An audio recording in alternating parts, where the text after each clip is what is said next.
สวัสดี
Sumasayaw ang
I welcome you here live at the Gaston City Convention Center for the 13th Grand Alumni Homecoming of Albay High School, Bicol University High School, Laboratory, and Integrated.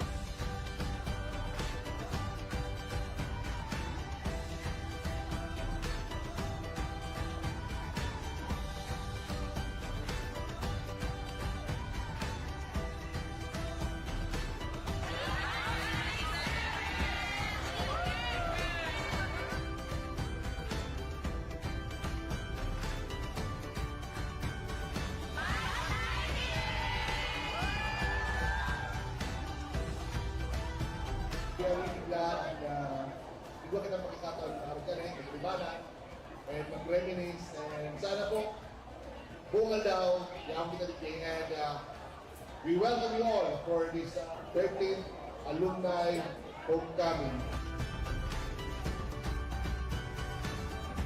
So today, we are so blessed by God in our 13th gathering as one family of Bicol University High School.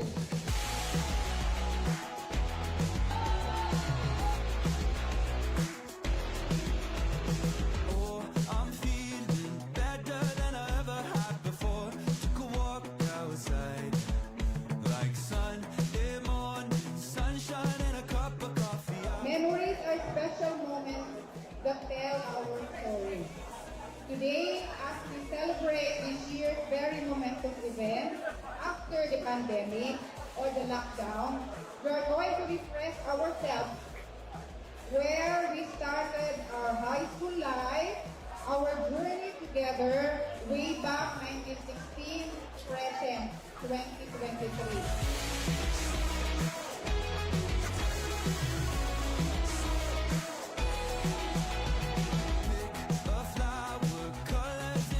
Shining bright on a warm summer day. I swear I'm alive, more than any day that I have ever been. And I'm loving the smile. Homecoming is a time of great excitement and remembering the significant years of our lives.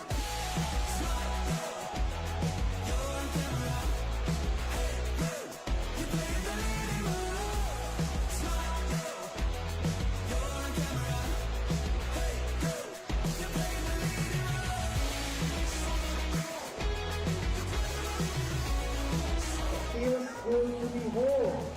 After all, home is where the heart is.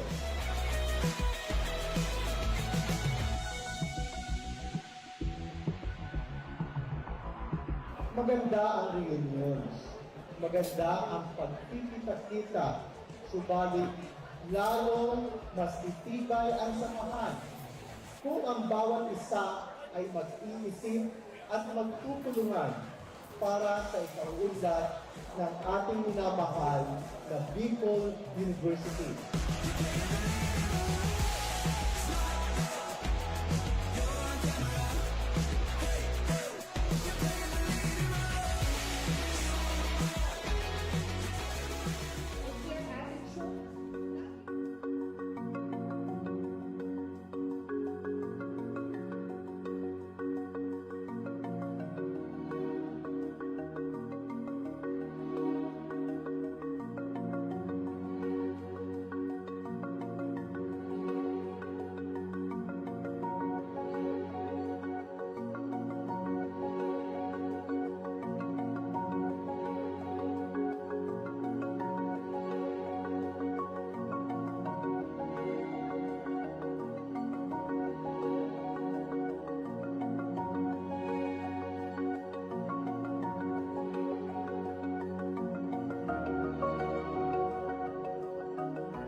I welcome you here live at the Gaston City Convention Center for the 13th Grand Alumni Homecoming of Albay High School, Bicol University High School, Laboratory, and Integrated.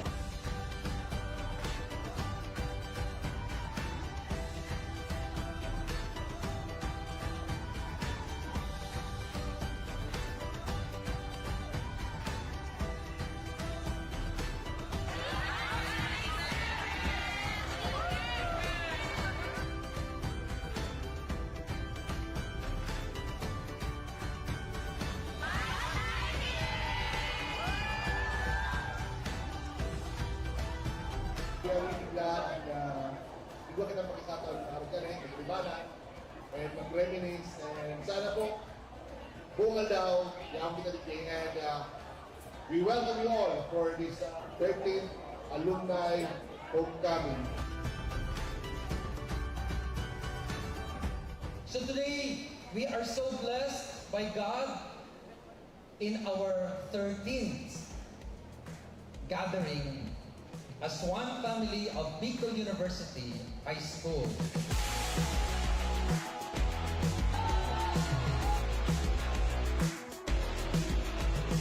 Oh, I'm feeling better than I ever had before.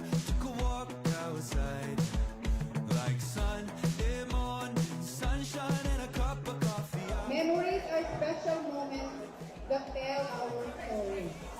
Today, as we celebrate this year's very momentous event after the pandemic or the lockdown, we are going to refresh ourselves where we started our high school life, our journey together way back 1916, present 2023.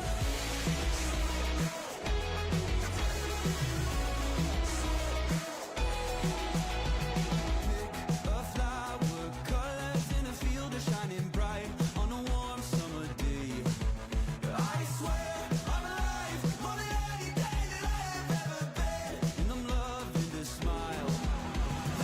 Homecoming is a time of great excitement and remembering the significant years of our lives.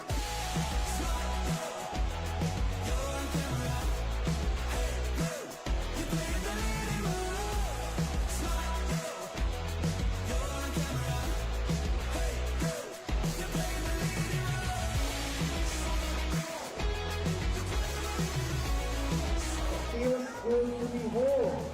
After all, home is where the heart is.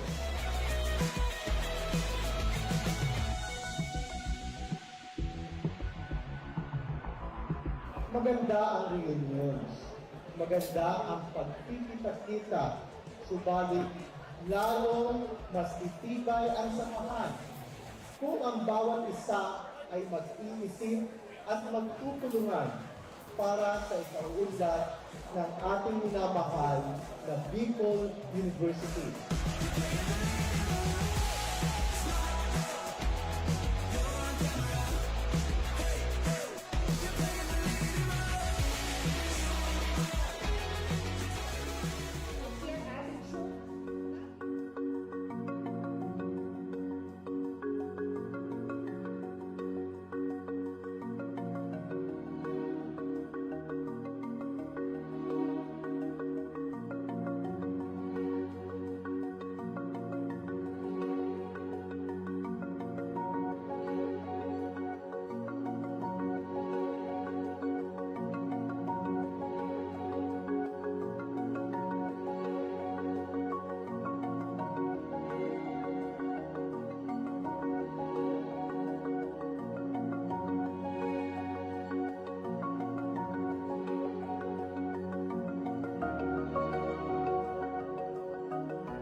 live at the Gaston City Convention Center for the 13th Grand Alumni Homecoming of Albay High School, Bicol University High School, Laboratory, and Integrated.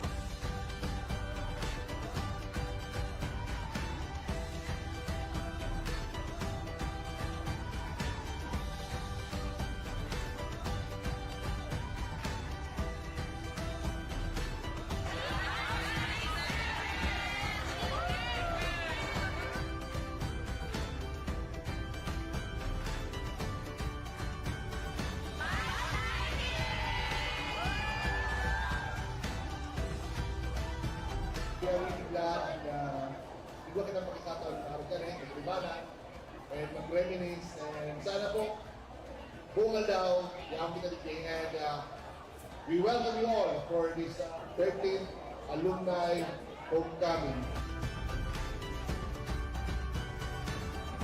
So today, we are so blessed by God in our 13th gathering as one family of Bicol University High School.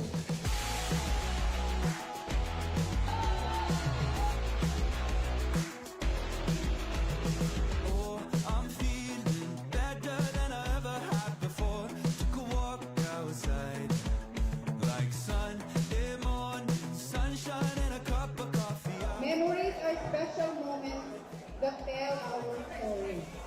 Today, as we celebrate this year's very momentous event after the pandemic or the lockdown, we are going to refresh ourselves where we started our high school life, our journey together way back 1916, present 2023.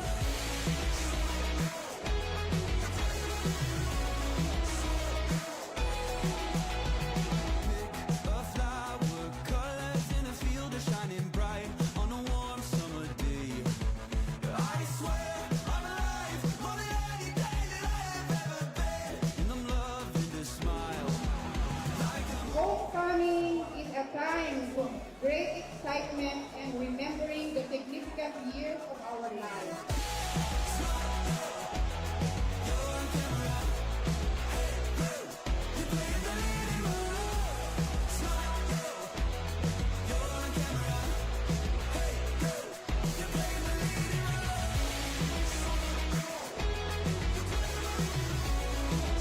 Feels good to be home.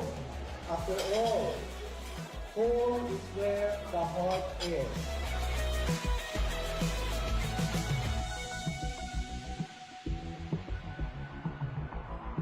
Maganda ang reunions. Maganda ang pagkikita-kita. Subalit, lalong mas titibay ang samahan kung ang bawat isa ay mag-iisip at magtutulungan para sa ikaunlad ng ating minamahal na Bicol University.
I welcome you here live at the Gaston City Convention Center for the 13th Grand Alumni Homecoming of Albay High School, Bicol University High School, Laboratory, and Integrated.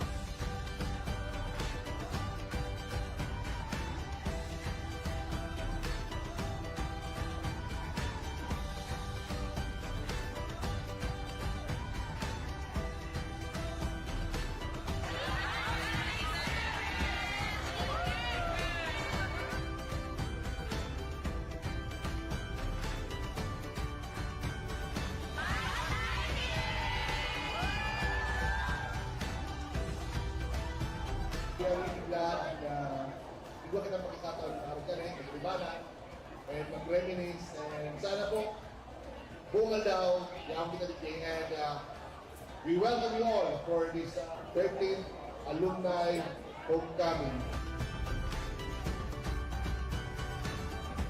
So today, we are so blessed by God in our 13th gathering as one family of Bicol University High School.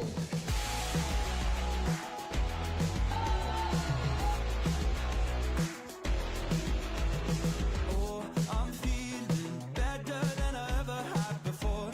Took a walk outside, like Sunday morning, sunshine and a cup of coffee. Memories are special moments that tell our story.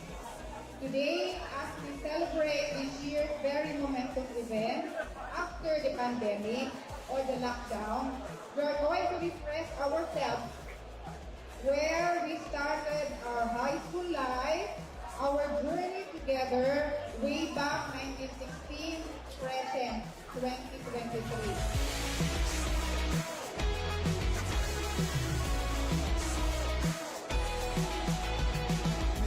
A flower, colors in a field are shining bright on a warm summer day. I swear I'm alive, more than any day that I have ever been, and I'm loving this smile. Homecoming is a time of great excitement and remembering the significant years of our lives.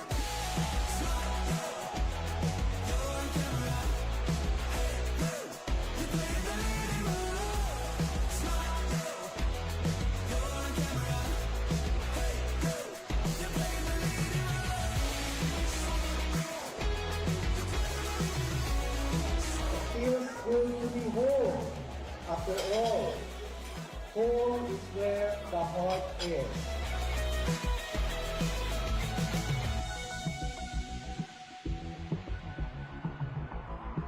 Maganda ang reunions. Maganda ang pagkikita-kita. Subalit, lalong mas titibay ang samahan kung ang bawat isa ay mag-iisip at magtutulungan para sa ikaunlad ng ating minamahal na Bicol University.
I welcome you here live at the Gaston City Convention Center for the 13th Grand Alumni Homecoming of Albay High School, Bicol University High School, Laboratory, and Integrated.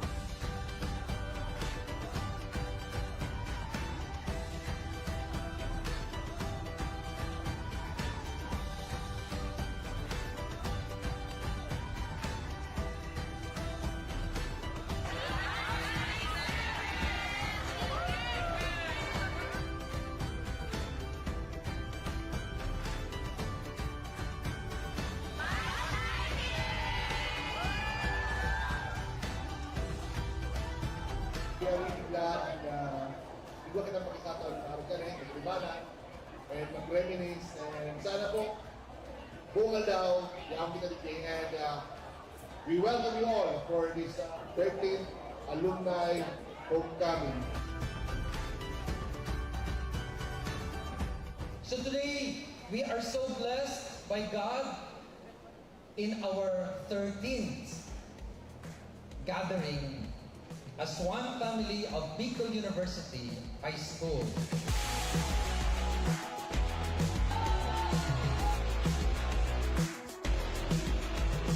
Oh, I'm feeling better than I ever had before.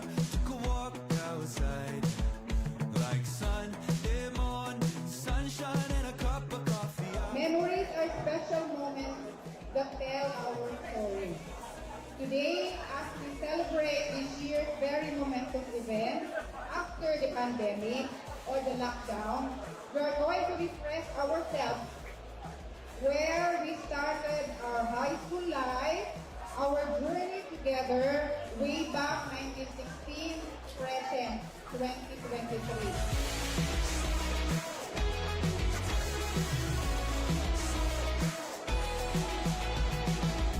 A flower, colors in a field are shining bright on a warm summer day.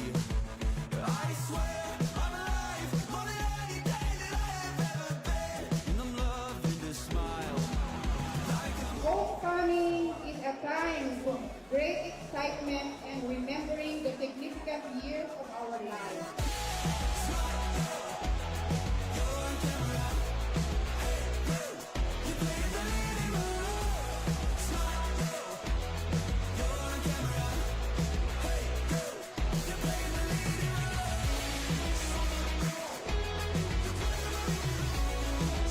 Feels good to be home. After all, home is where the heart is.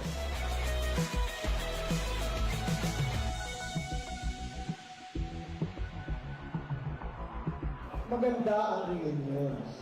Maganda ang pagkikita-kita. Subalit, lalong mas titibay ang samahan kung ang bawat isa ay mag-iisip at magtutulungan para sa ikaunlad ng ating minamahal na Bicol University.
Chef.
And we are all gathered here to celebrate God's abundant blessings for all of us, especially for our beloved people university. We offer in thanksgiving for the gift of new beginnings and possibilities through the recognition and the responsibility of the ninth university president, Dr. Baby Boy Benjamin Vilpena Nebraska III, and for all of us in Legal University that we may continue to uphold scholarship, character, leadership, and service as the former pillars and core values of our beloved Bicol University through our dedicated service in our respective functions. In this Eucharistic celebration, let us offer to God all praises and thanksgiving by actively participating in this consecrated Holy Mass to be presided over by the main celebrant, His Excellency Bishop Joel Z. Malon TV, with His Excellency Bishop Rex Andrew C. Alarcon TV from the Diocese of Taguig. Reverend Monsignor Ramon C. Chunquet, PC, VG, Aurelio Lunes, Filipino-Chinese Personal Parish, Taipei, Tabaco City. Reverend Monsignor Crispin C. Bernard Jr., PC, VG, Bethlehem Pastoral and Retreat Center, Sugon, Makakatan, joined by guest priests, Father Presidents of private higher education institutions, heads of the season partner institutions, the BU chaplain, and partners of the campus ministry, parish priest partners, and the BU campuses, and BU alumnus priests. We now all rise to begin the celebration as we join in the singing of the entrance song.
Amen.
Almighty, ever-living God, in whose hand lies every human heart and the good of all peoples. Look with favor, we pray, on those you govern with authority over us, that throughout the whole world the prosperity of peoples, the assurance of peace, and the freedom of religion through education may through your gift be made secure. Through our Lord Jesus Christ, your Son, who lives and reigns with you in the unity of the Holy Spirit, God, forever and ever. Amen. Please be seated for the liturgy of the Word.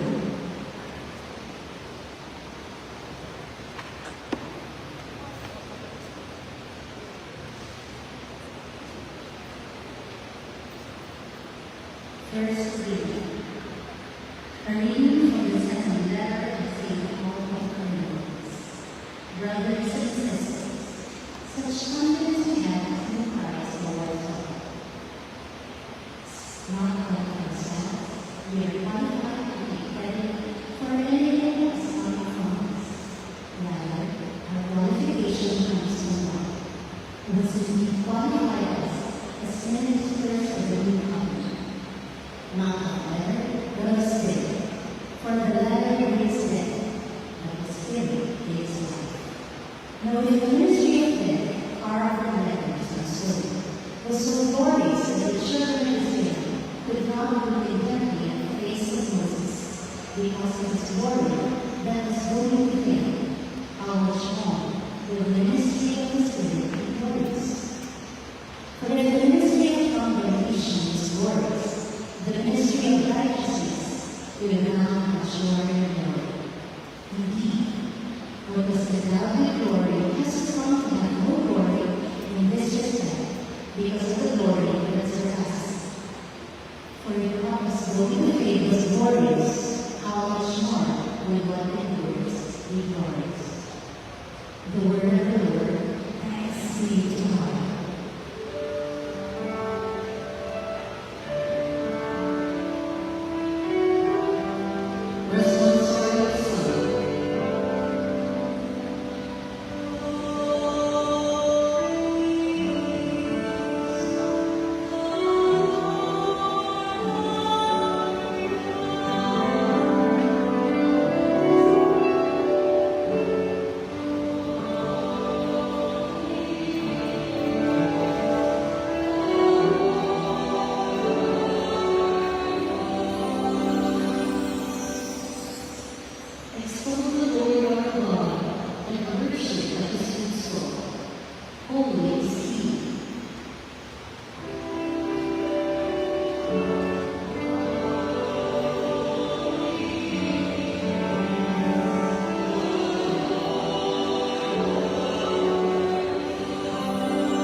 The reading is taken from the book of Corinthians, chapter 12, verses 3 to 10.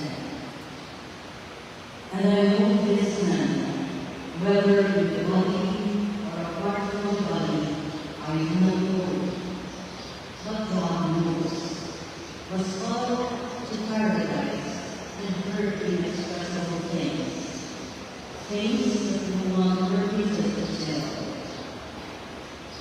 I will boast about a man like that, but I will not boast about myself, except about my weaknesses. Even if I should choose boast, I will not be a fool, because I will not be speaking the truth. But I remain, so no one will think more of me than is warranted by what I do or say, or because of this surpassingly great revelation. Therefore, in order to keep me from becoming conceited, I was given a form in flesh, a messenger of Satan, to torment me. 3 times I pleaded with the Lord to take it away from me. But he said to me, my grace is sufficient for you, for my power is made perfect in weakness. Therefore I will boast all the more gladly about my weaknesses, so that Christ's power may rest on me. That is why, for Christ's sake, I delight in weaknesses, in insults, in hardships, in persecutions, in difficulties. For when I am weak, then I am strong. The word of the Lord. Thanks be to God. We all rise on our gospel.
The Lord be with you.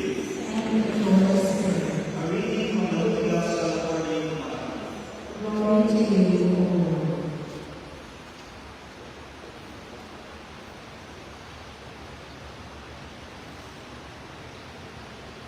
Jesus said to his disciples, do not think that I have come to abolish the law and the prophets.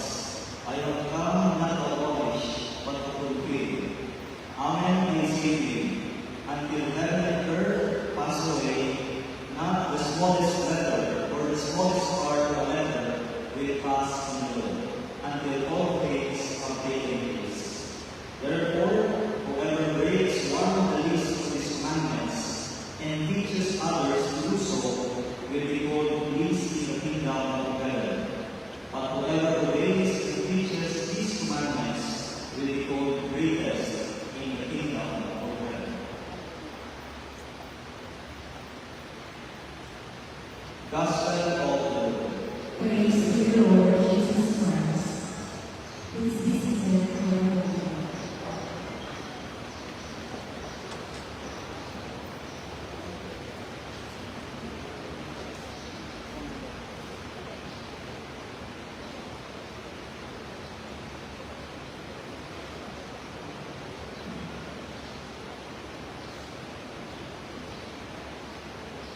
Diyos Manila ang sa Diyos. It is an honor to celebrate on this Thanksgiving Mass celebration of the investiture to be president of Bicol University. I never thought about Bicol University, the 3-year state university in the Bicol region. And as I begin, I wish to recognize you, brothers and sisters who are there. His Excellency, Most Reverend Joel Z. Bayon, Bishop of Legazpi, and the clergy, the BU Board of Regents, the past university presidents, guests, partner agencies, private higher education institution presidents and representatives, state universities and colleges presidents and representatives, Chair Commissioner, Chairperson of the BU Board of Regents, Dr. Alvin Kalina,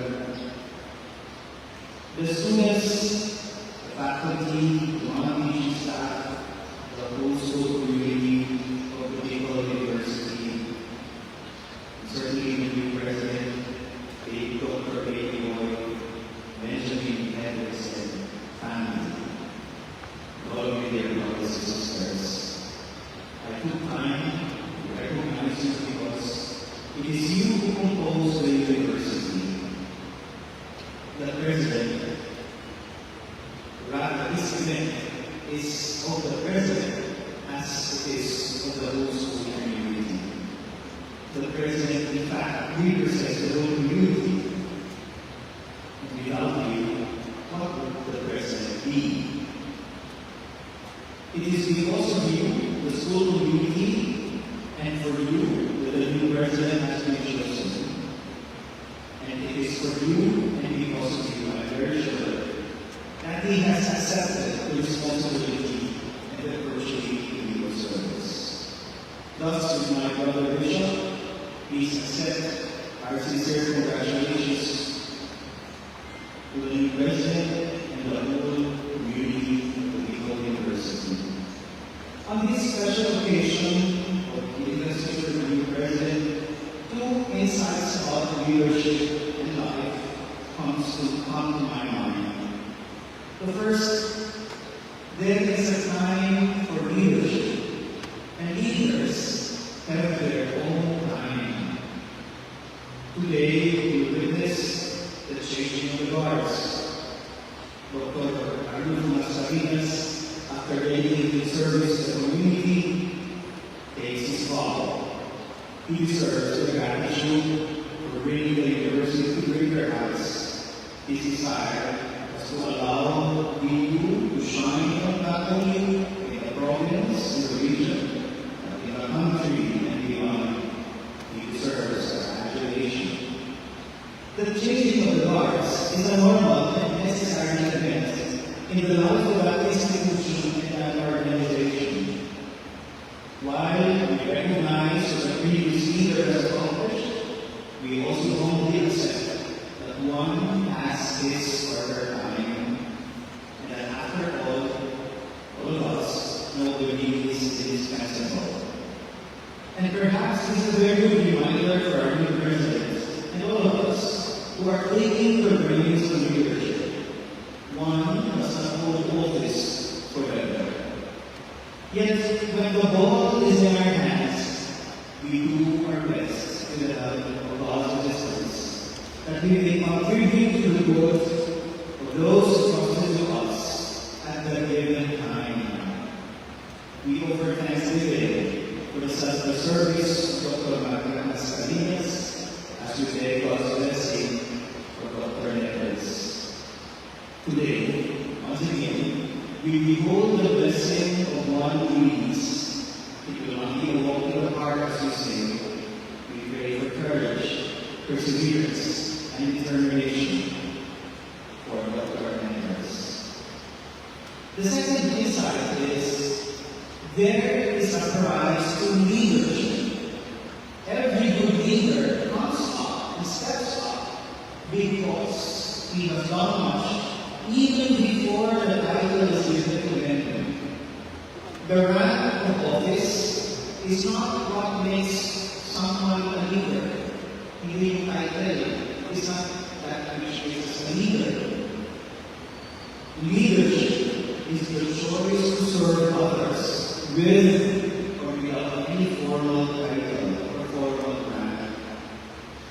We support and push our leaders up the ladder because we have seen their result in their hard work and dedication, not simply for themselves, but for us. Thus, there is a price of leadership, self-interest. If you truly want to be a leader, actually you can know self-interest. We support our leaders because they protect us, our interests. They feed us, look up after us. Leaders go up the higher step, not simply for survival, but to let others survive, grow, and thrive. So that others may realize their potentials, discover their victories, empower them, see them make a difference in their own lives and the world. Kaya natin sinusuportan ng leader kasi sige po, ano pa, pag-adoras sa pagdating ikaw, inaalala at inaasikaso ang interes natin.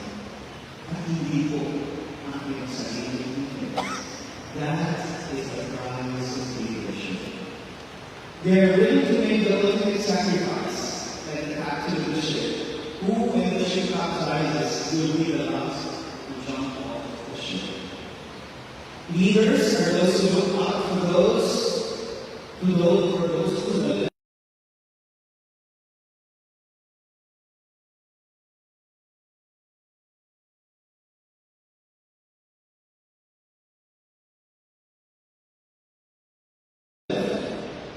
the left of them and those to the right of them.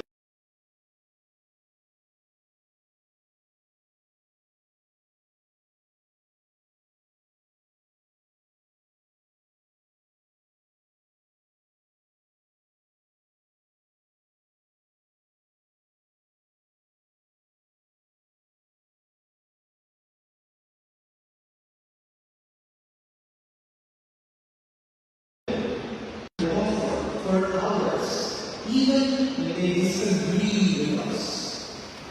Trust is not simply a matter of shared opinions. Trust is a biological reaction to the belief that someone has our well-being at heart.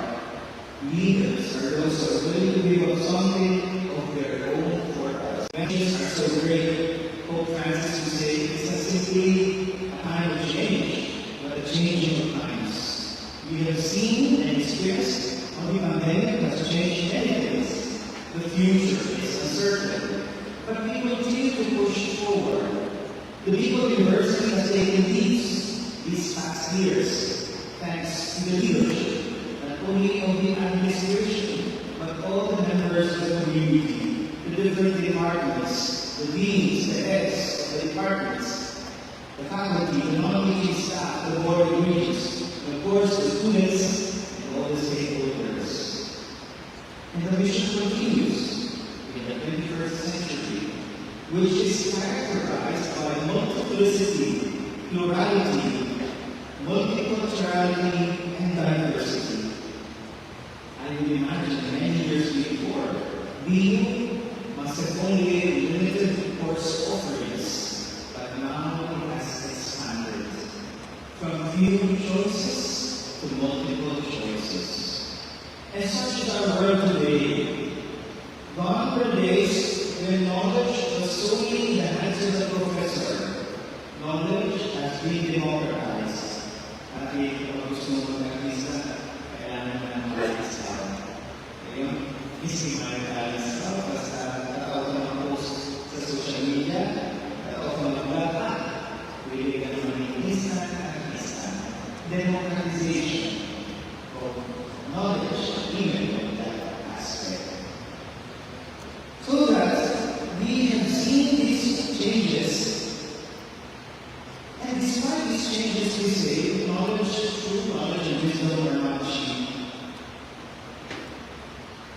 And because of these changes, we have seen shifts, paradigm shifts.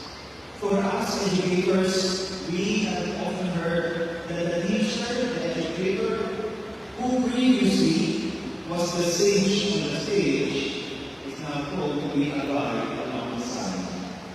Dati, so teacher, mo siya yung sa taalaman. Kaya dito sa mga dati sa niya, alaga ko niya, ako na kaya pakita kung nasa gadget mo, iwa ka naman may tutulog niya. Kaya pauna si teacher ang may masasabi.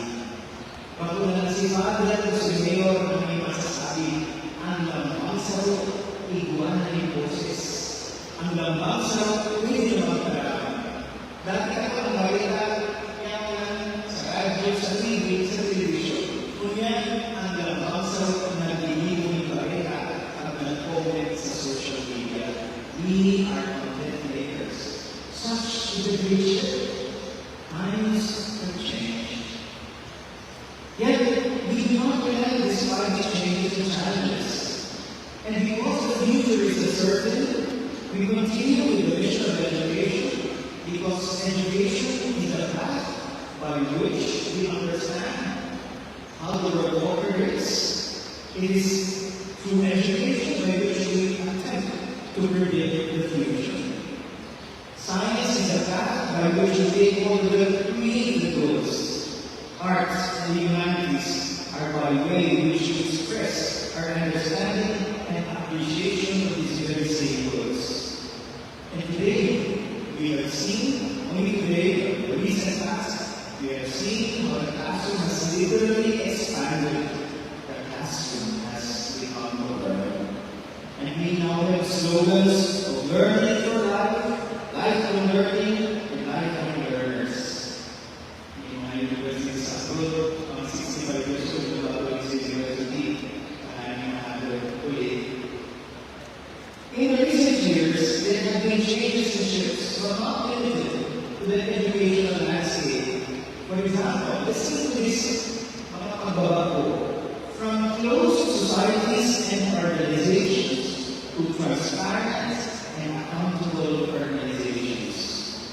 From company secrets to shared commons, from isolation to networking, from hierarchy to shared responsibility, from unilateral decisions to consensus building, from competition and polarities to collaboration, from a silo mindset to a holistic mindset, from a fixed mentality to a growth mentality, from simply intellectual quotient to emotional and adversity quotient, and even resilience quotient. From critical thinking, they now speak of critical feeling. From a single discipline to interdisciplinarity to cross disciplines. From monoculturality to multiculturality. From merely believing to living. From preaching to listening. From instruction to accompaniment, from simply waiting to going out, from exclusive to inclusive organizations, from dominance to stewardship, from superiority and invincibility to empathy and vulnerability, from monologue to dialogue, even multi-dialogue. From obsession with structures and profits to authentic concern for people, for students, for faculty, to the non-teaching staff. From simply management to development of people. From simply maintenance to sustainability and development. From flight from the world to the appreciation of the good to the world. Sa simbahan, dati tumakas tayo sa mundo. Sa simbahan, pansin natin ang kagalingan at kagalaman ng mundo. This shift. From mere doctrinal approach to the way of unity. From instruction doctrine to encounter and experience. These shifts in the current situation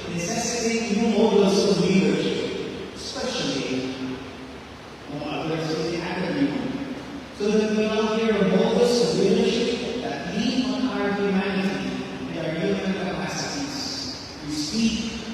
We often hear leadership by empathy, by vulnerability, by trust, resilience, even gratitude.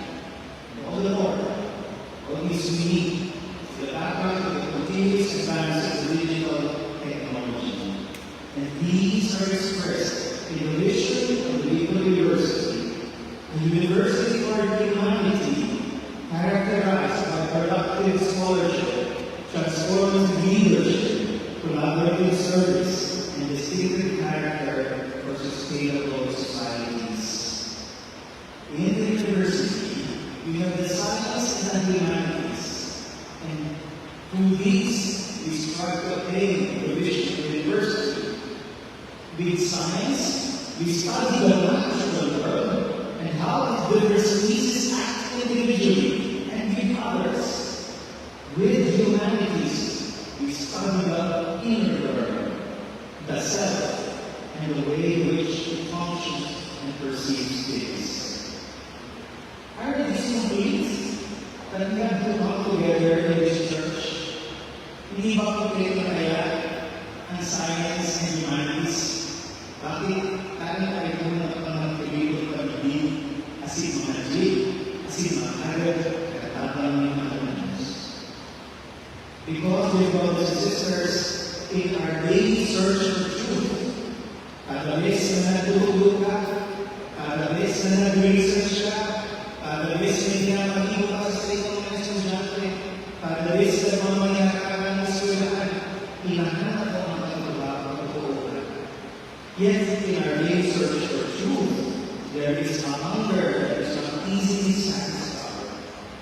In the face of multiplicity, diversity, and plurality, we can have dissipated spirits sa kagatulan ng yan ay sa pumilibo, multitasking, mamamatay mo ang emptiness. Ano yun? Kagatan natin ang pumilibo, pero may fulfilled na sa sako. Pero, sabi ka ba, sabo at pagkamatiyak ko. There is a hunger, a thirst that cannot easily be satisfied in the frenzy of the things that we do in our present time, we can be lost.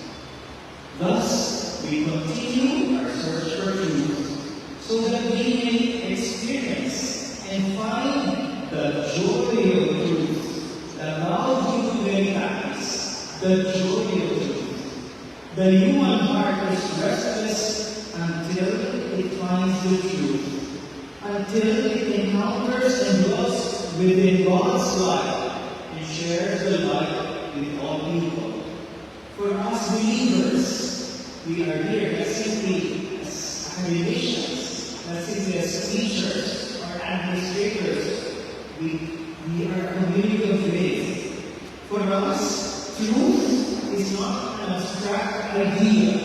It is Jesus Himself who reveals the mystery of the Father and His love, fully revealing humanity itself.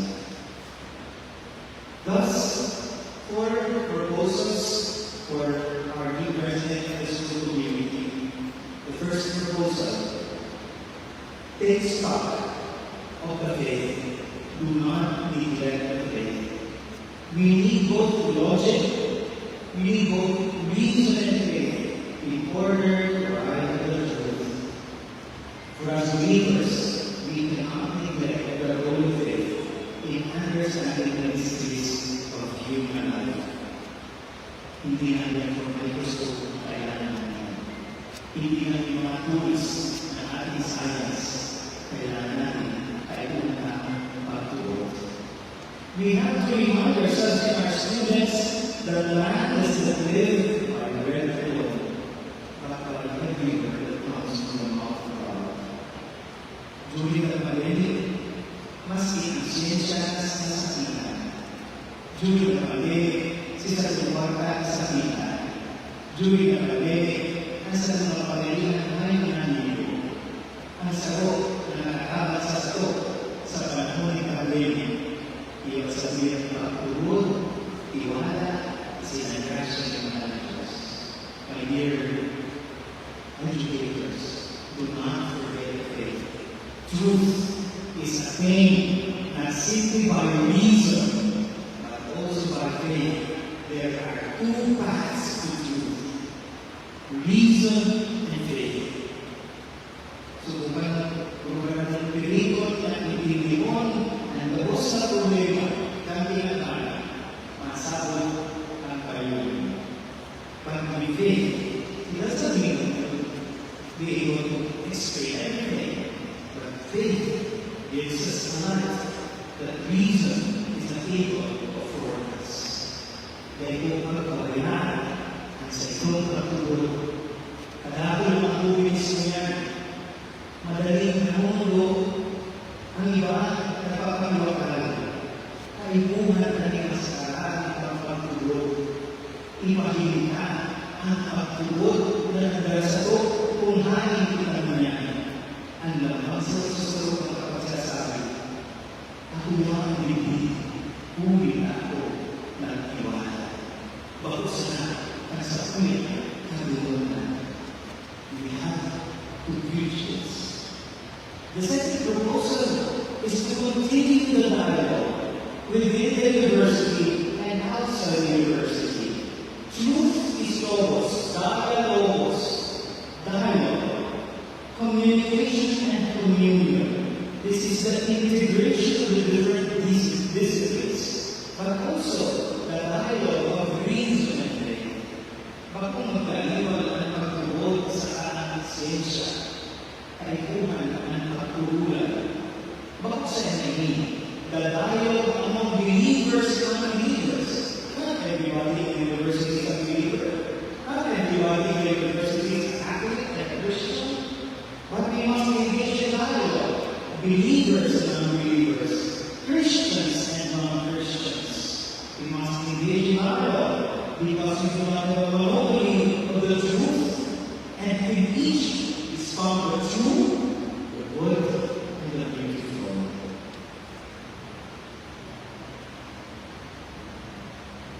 The third is to promote interdisciplinary and cross-disciplinary approaches carried out with wisdom and creativity in the light of faith. There are different specializations. Iba-iba sa university, talaga, nakakalimutan natin research. But the need for inter and cross-disciplinarity so that we will see this in the wider background of our faith, that there will be a guiding synthesis. Ang danger, katamaan natin na is too much specialization.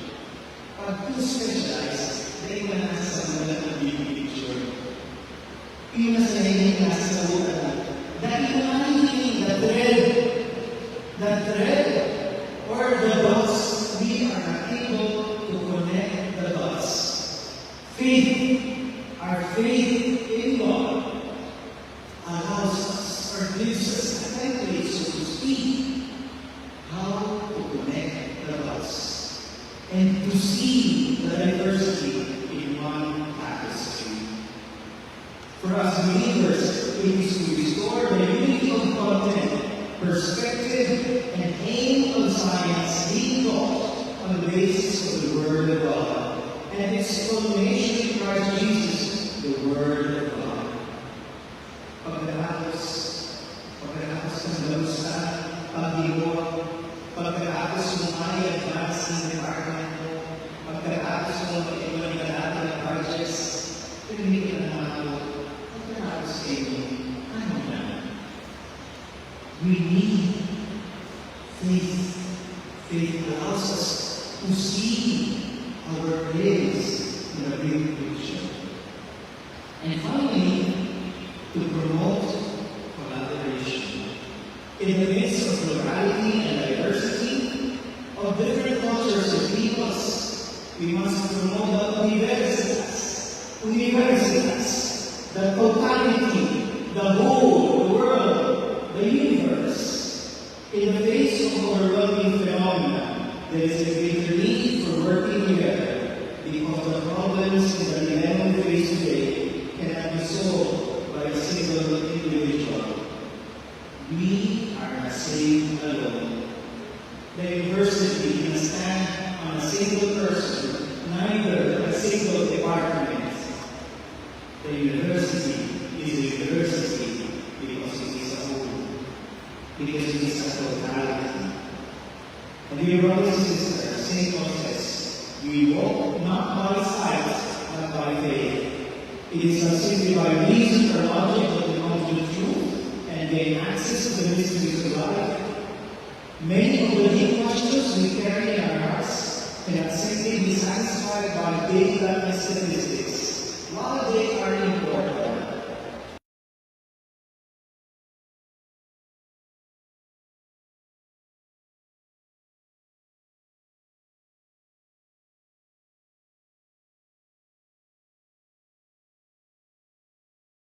While you have Google, the cloud, ang mga problema kanina, ito mga pagkasimbahan sa Google.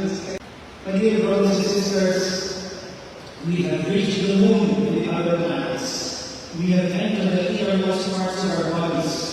We are now able to determine the effects of the chemicals in our brains. But there is a hunger cannot be satisfied. Jesus instructs, teaches us to avoid paradoxes.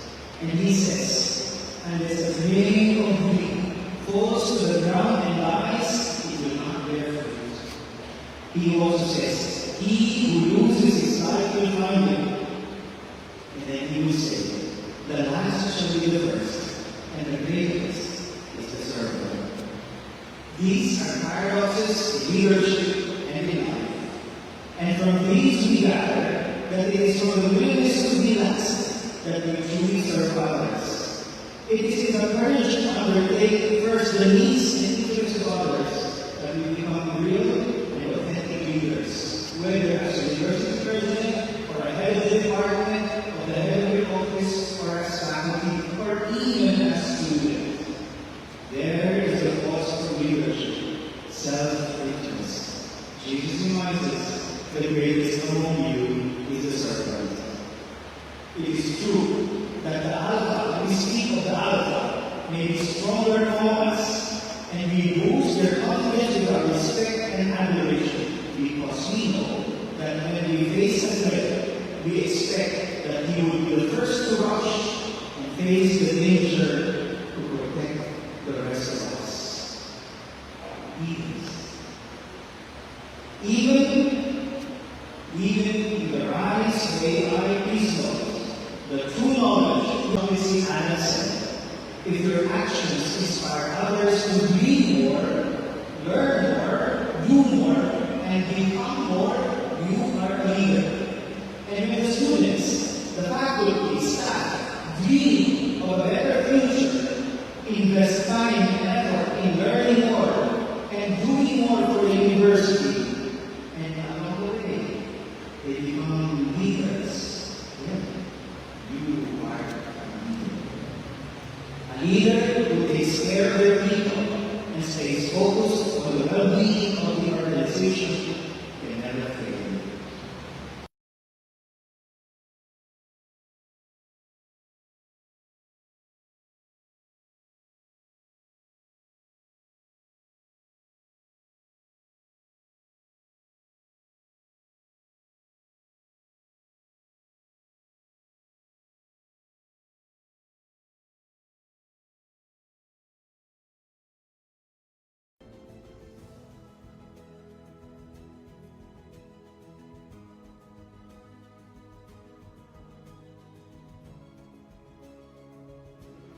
For the gift of the past leadership and for the gift of the whole community.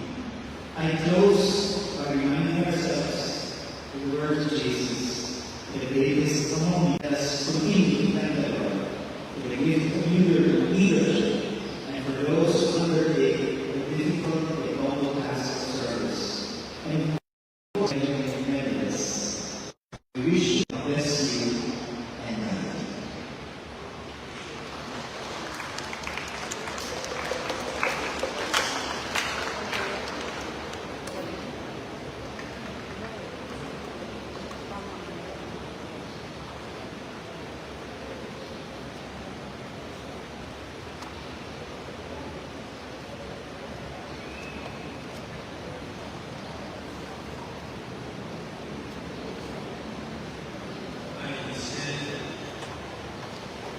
mindful of the words of Jesus Christ, that the greatest is the one who serves.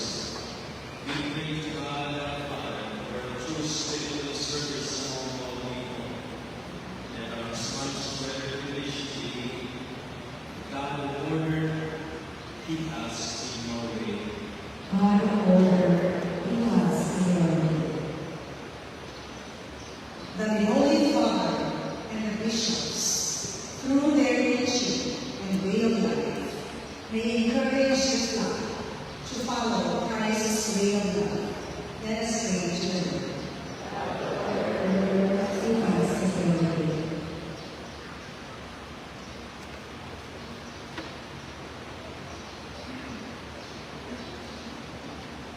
That the new effort may be intensified so that peace and stability may be attained in the family of nations.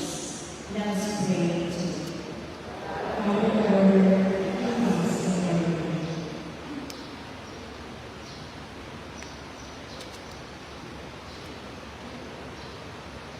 That Mary the couples may experience the warmth of God's love in their relationship.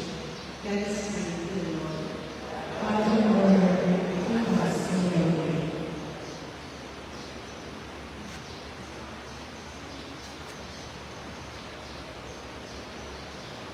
That the sick and the elderly may be furnished with words of comfort and assurances of those who care for them. Let us pray to the Lord. Our Lord, keep us in your way.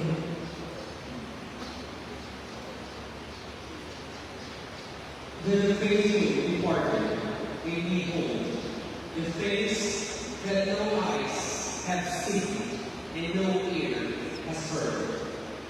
Let us pray to the Lord. Our Lord, keep us in your way.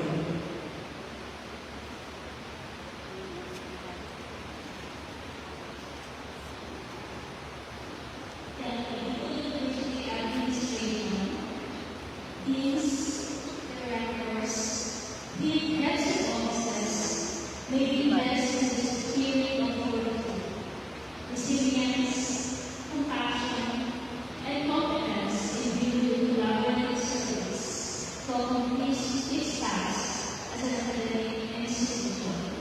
Let us pray to the Lord. Our Lord, keep us in your way.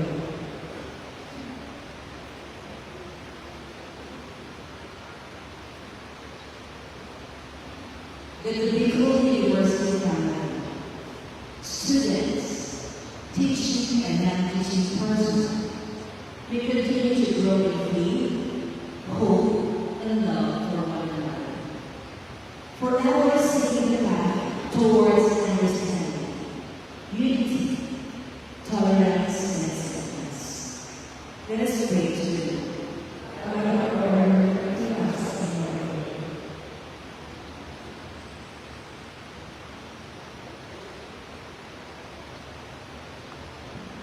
That we may continue to work together with other partner agencies, offices, and institutions with a heart of servant leaders for the greater good of the Bicolano scholars and in response to the needs of the communities we serve.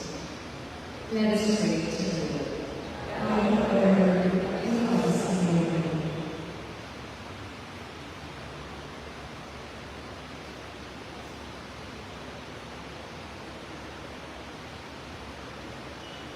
That eternal light is shining on the souls of those who have served Bicol University in various capacities and destinations, especially the founding fathers and the former presidents Ricardo A. Garcia, Aquilino E. Boto, and Patrick J. Lorenzo. Let us pray to the Lord. Our Lord, keep us in your way.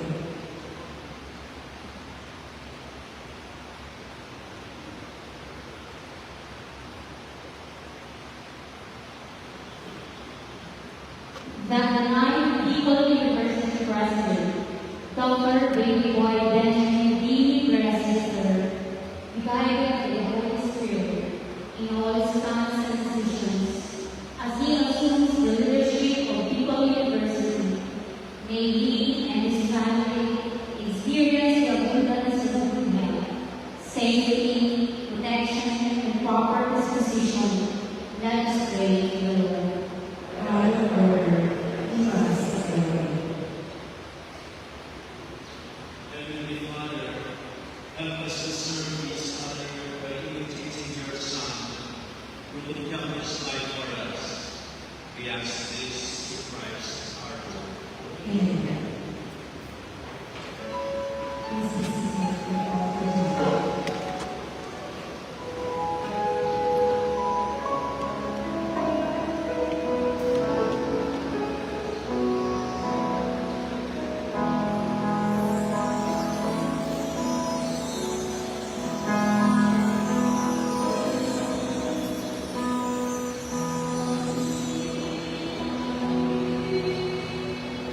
Amen.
Pray now, my dear sisters and brothers, that the sacrifice of mine and yours may be acceptable to God and Almighty Father.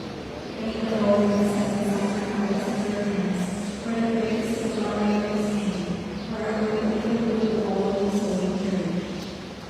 O God, we the offerings presented here, kindly open our service, look with favor over us, we pray, that we may offer what may be an acceptable donation to you, and lead us to grow in charity through Christ our Lord.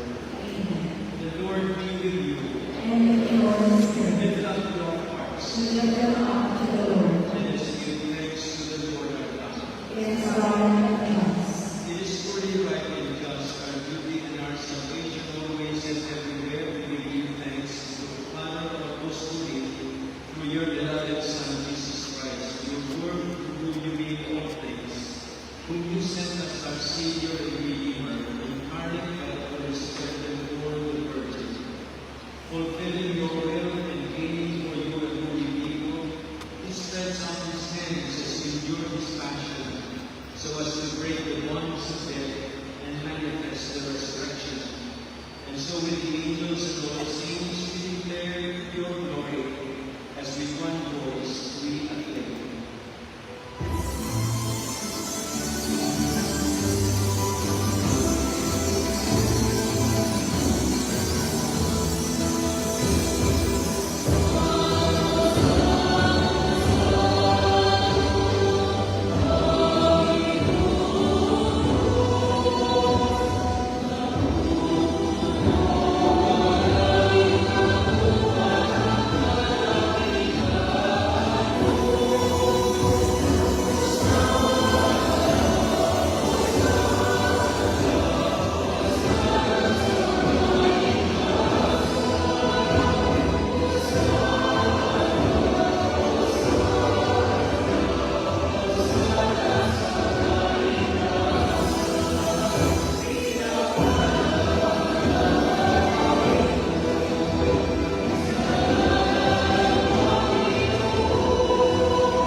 You are indeed holy, Lord, almost your holiness.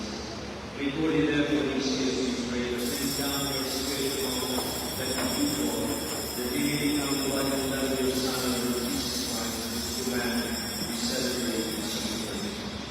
And the night he was betrayed, he himself took bread and giving you thanks, broke it and gave his disciples, saying, take this all in you and eat of it, for this is my body, which will be given out for you.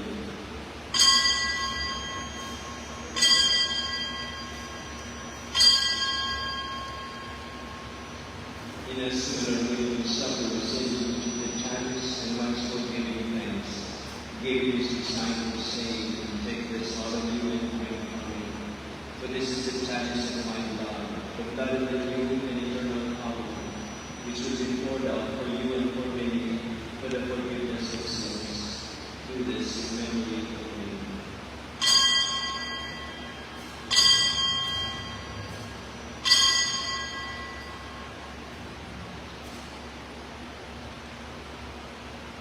The mystery of faith.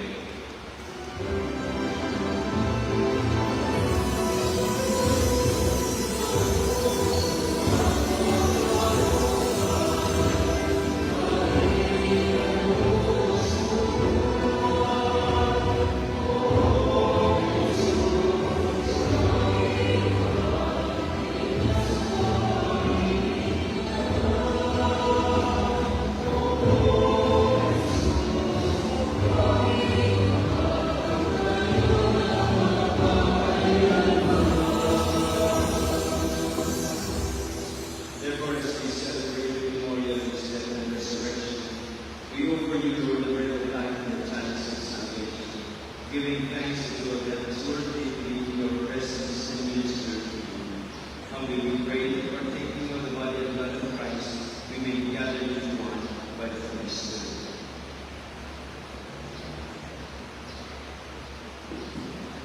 Remember, Lord, your church spread throughout the world and bring her to the fullness of charity. Together with Francis, our Pope, Joel, our bishops, all the bishops, and all the clergy.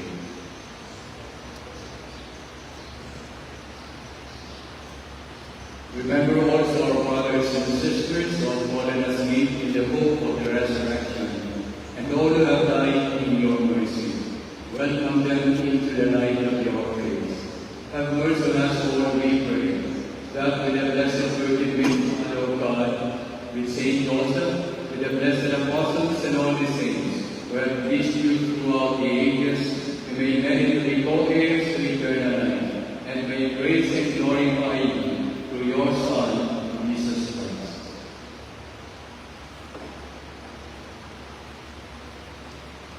Through him, and with him, and in him, O God, Almighty Father, in the unity of the Holy Spirit, all glory and honor is yours, forever and ever.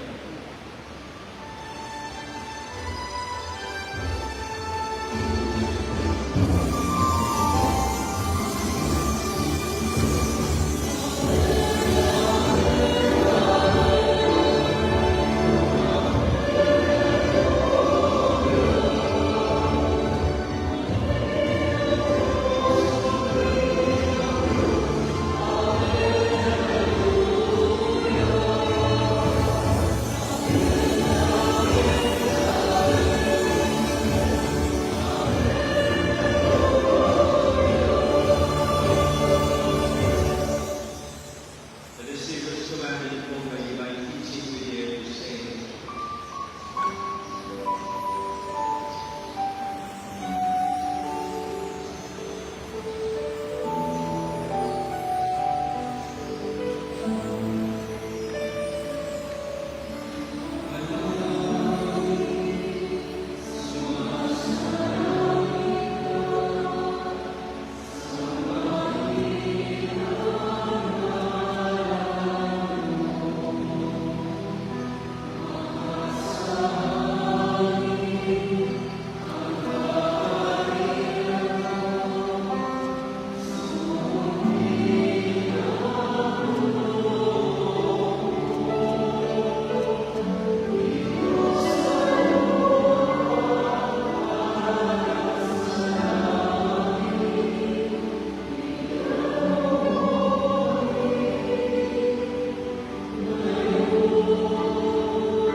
Deliver us, Lord, we pray, when we need.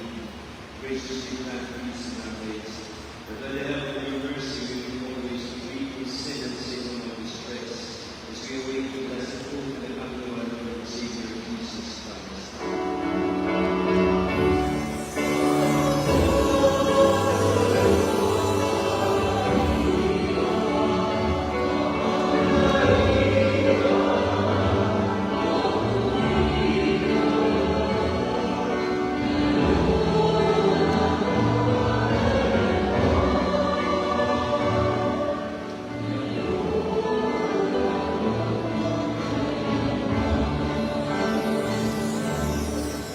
Lord Jesus Christ, who said to your apostles, peace I leave you, peace I give you. Look not on our sins, but in the faith of our church, and graciously grant your peace and unity according to your will, who live and reign forever and ever. Amen. The peace of the Lord be always with you. And with your spirit. Let us share with one another some signs of peace.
Behold Jesus, the Lamb of God who takes away the sins of the world.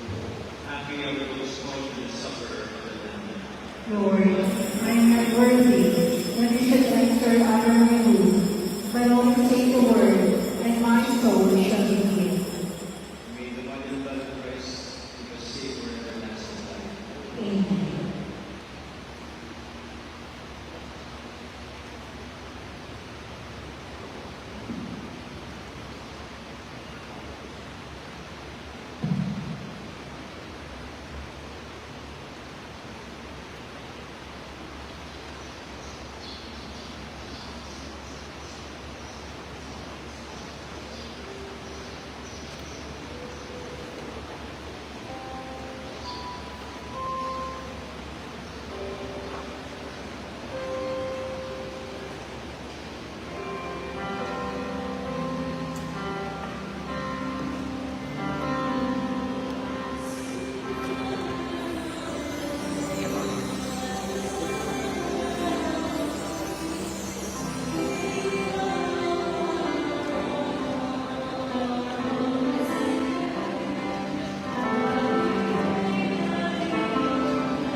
Let us pray. May your healing Lord, O Lord, free us, we pray, from doing evil and lead us to what is right, through Christ our Lord. Amen. Please remain standing for the blessing of Bicol University symbols. Our help is in the name of the Lord. Let us pray. God, the source of all goodness and wisdom, we ask you to bless these university symbols of leadership, scholarship, character, and service. May they help and guide this new president as he begins his term as university president.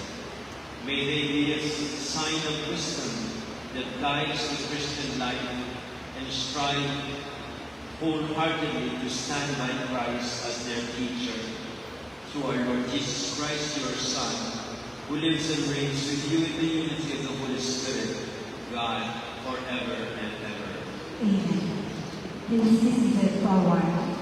Let us listen to the words of thanks to be given by the Vice President for Planning and Development, Professor Sonny A. Ramos.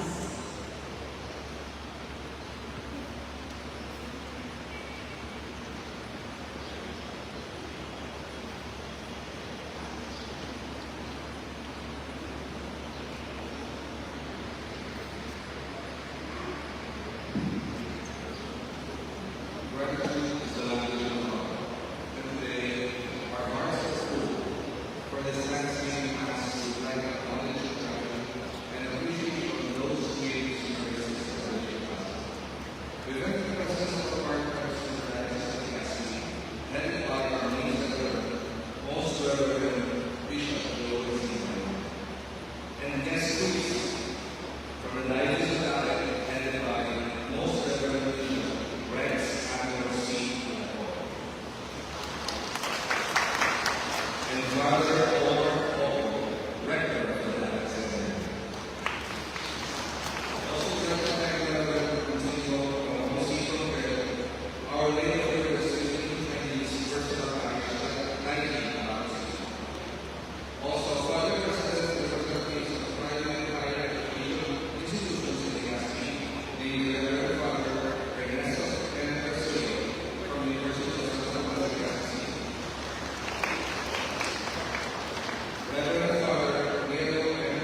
Terry, Arnold, Joshua, and Dennis for our live coverage.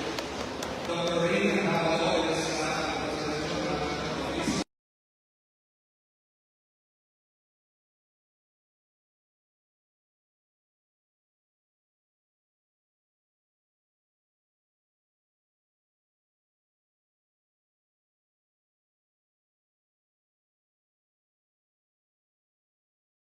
Rafael and Carol, Professor Dennis, and the Director of the Communication and Communications, Dr. Marilyn E. Bautista, the Chairperson of the Committee on the Critical System. To everyone who in one way or the other made this necessary mass for the treasure of our ninth People University Success Possible, maraming salamat.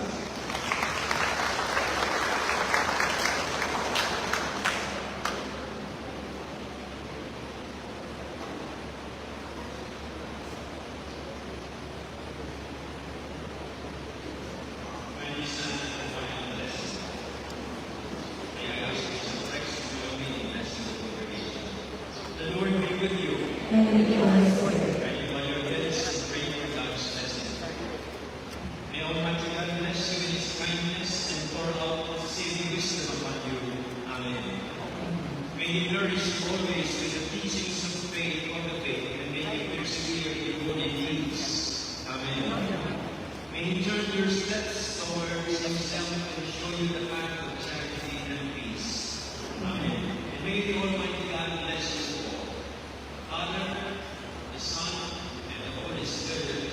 Amen. We have opened the Eucharist. Let us know the love and serve the Lord. Thanks be to God.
of our beloved Bicol University, the investiture of the 9th Bicol University President.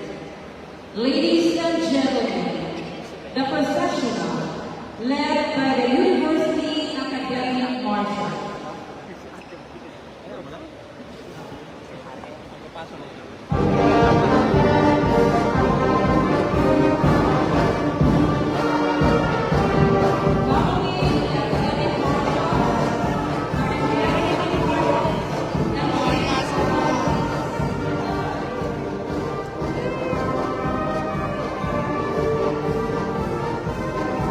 Marching next by the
Commissioner and Chairperson of the University Board of Regents, Dr. Alvin A. Davila.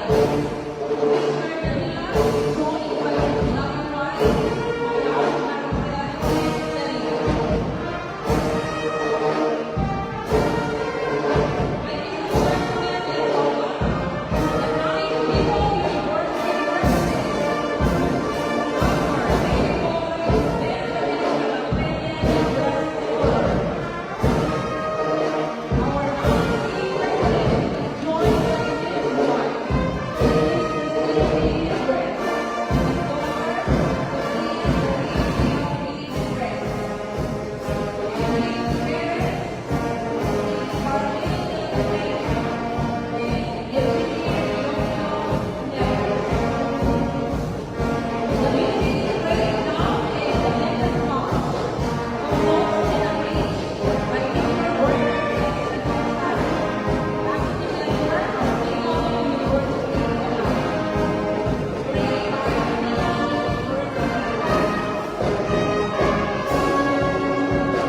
Ladies and gentlemen, let's welcome the Nine People University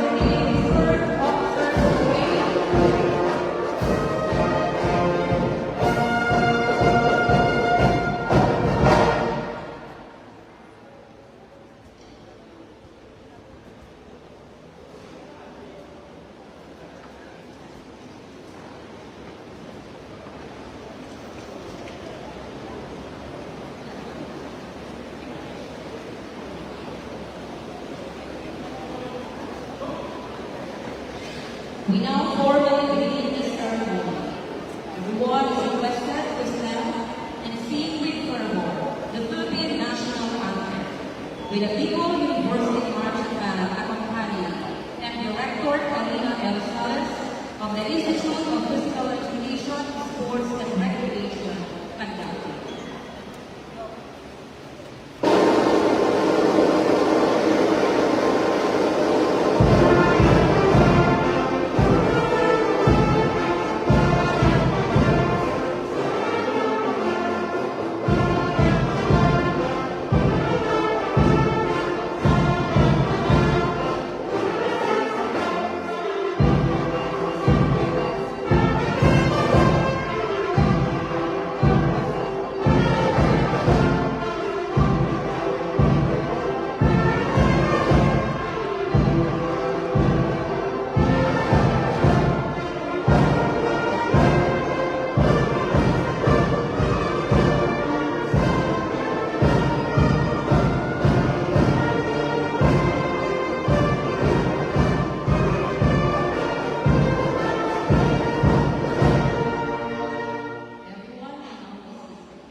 To give us the welcome greetings is the Vice President for Research, Development and Extension, Dr.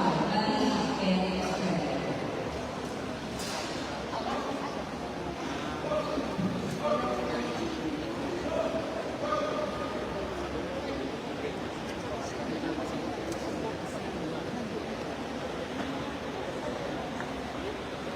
Today is the investiture of the ninth president of Bicol University, Baby Boy and University.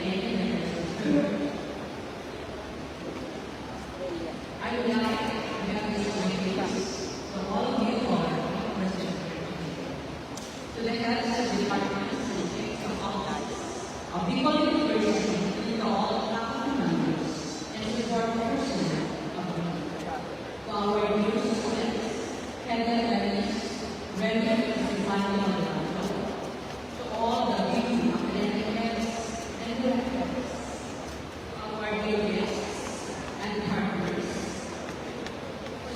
Francis Joseph T.S. General,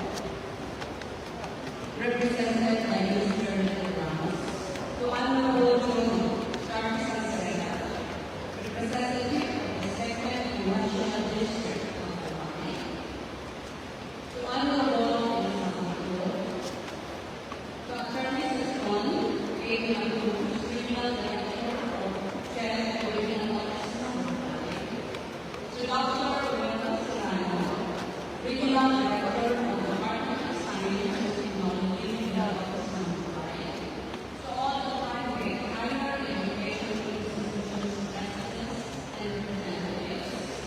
We have Dr. Teresa Rufino, President of the Batangas State University and the President of the Council, also the President of the Bicol Region 5 Council, Dr. Alberto Murphy.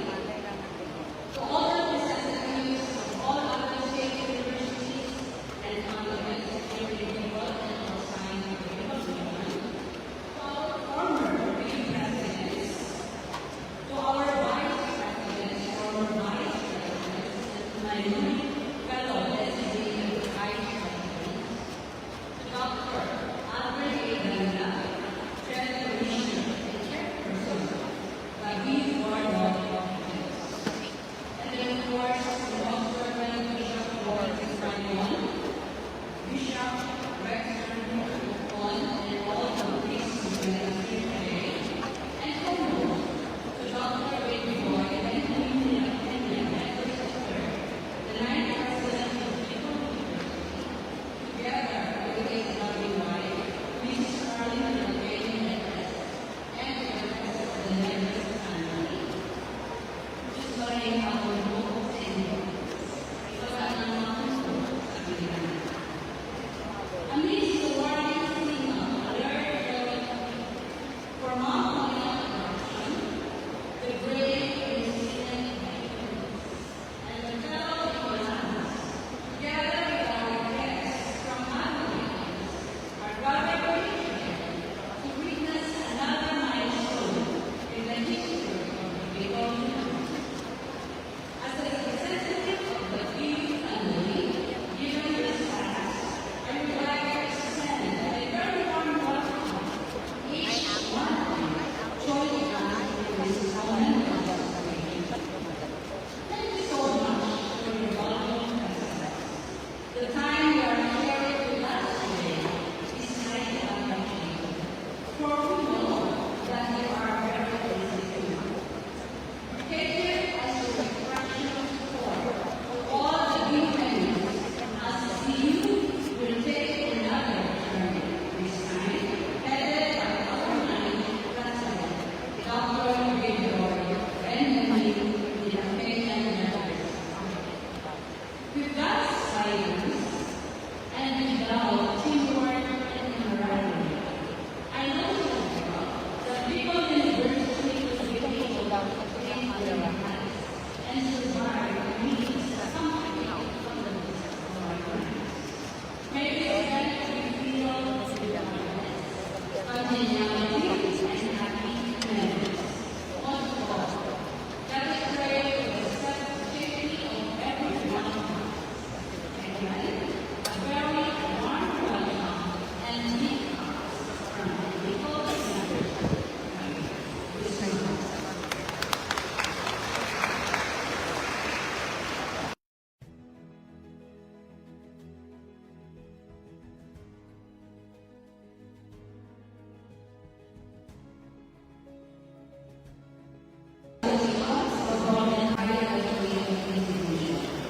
Starting off with the national president of the Philippine Association of State Universities and Colleges and president of Batangas State University, the National Engineering University, Dr. Teodoro A. O'Neill.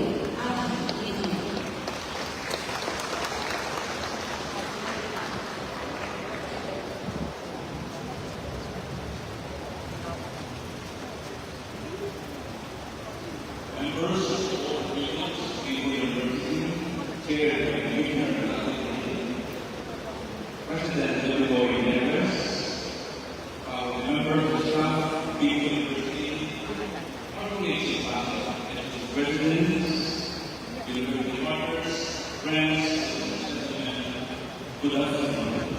I am honored to join you in this significant and historic event at the University. Today, we welcome the new president of this prestigious university with gladness in all our hearts, knowing that our beautiful university shall be leading people university with its outstanding opportunities to live under this vast experiences in academic administration. It is solid assurance that People University is geared to achieve new heights of sustainability and development. Together with other state universities, it aims to lead in providing higher and advanced vocational, technical, industrial, technological, and professional education and training. We shall work hand in hand in producing the industry graduates who will take on the shared responsibility of uplifting the nation through our relevant and innovative programs. We shall advance green higher education for all women youth and spark inspiration to pursue higher education as a response to solving modern challenges. There are many issues and concerns prompting higher education today. Directly and indirectly, this will definitely impact Eagle University in different aspects of development.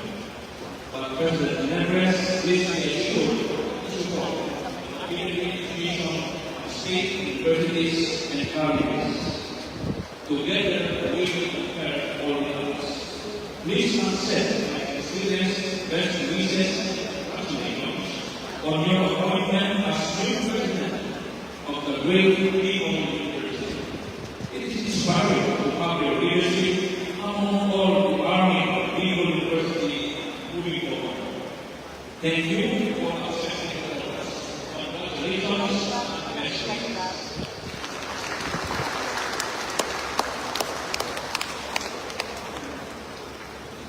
Thank you very much, Dr. Montaleo.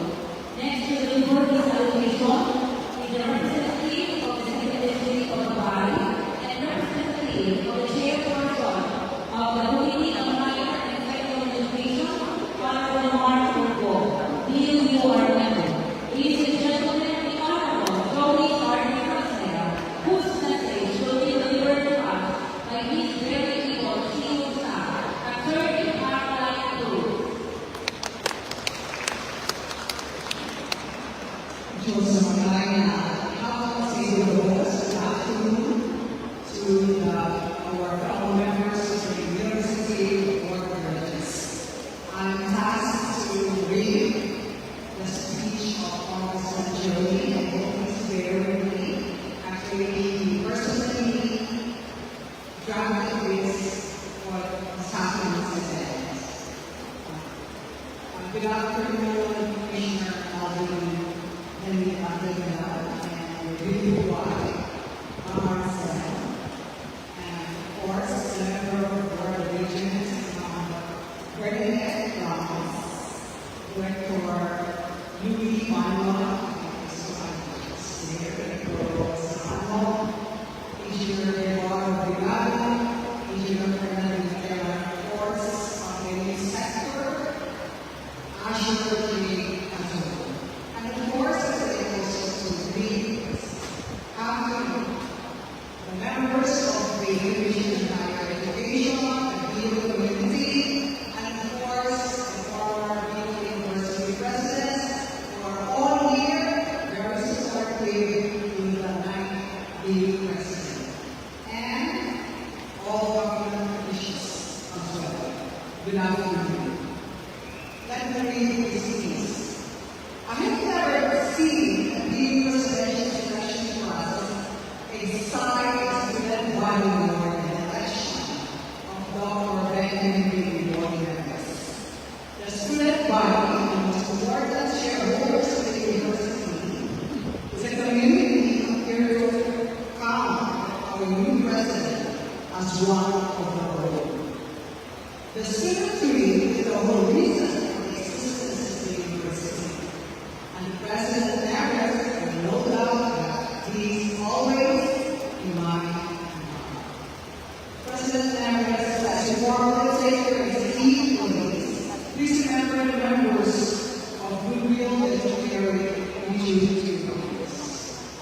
First, let me summarize the council, the good was common wanted to relate to you. And please remember, according to me, number one, please prioritize these things in our life and equal performance. Beagle University is first and foremost the region's state university. The institution's role is to achieve social and economic progress in Kailangan. People must be your priority. That is why during my time as lawyer, regional development council chair, I aligned you with the reforms of climate change, our trust towards citizen communities, our vision for universal access to quality and shared education, and our duty to quality healthcare for our body. Being is always part of our body, and it must be a part also of body development. Aligned with regional development priorities and overall needs of the region, not only will you feel the moral and institutional progress of this university, you will also find it easier to gain national and local support for your initiatives. Second, you will have no control over how and what you will be remembered. So focus on your vision. Legacy will take care of itself. Never obsess about making a mark for yourself. You are a student of this institution. God will never be content with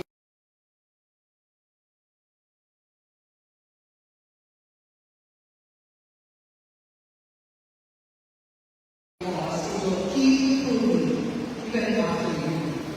Focus on your vision and fulfilling your goal in making that vision a reality in your time or eventually. Third, be you as a community. For many faculty staff members, be you as your life. Do what you can do to make you right for leading the community, and they will offer you dedication and give you something to be proud of, and they will also offer you back their utmost efforts. Fourth, you owe the university both your service and rejection. Sometimes you have to listen to your community and serve their rejections. Other times,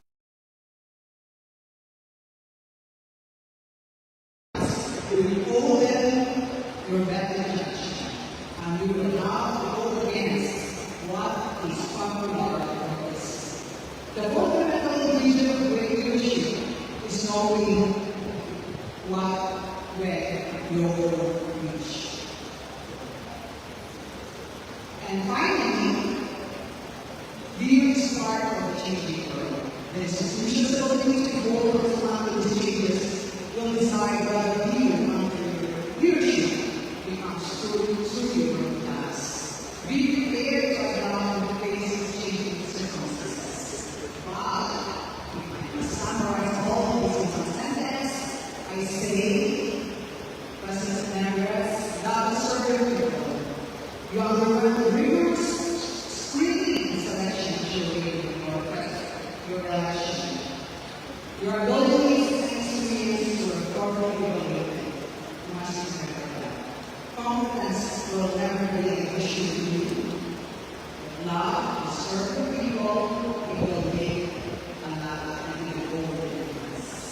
Congratulations, and I'm honored that you called me as a Thank you very much. Thank you very much, for the meeting and speech of the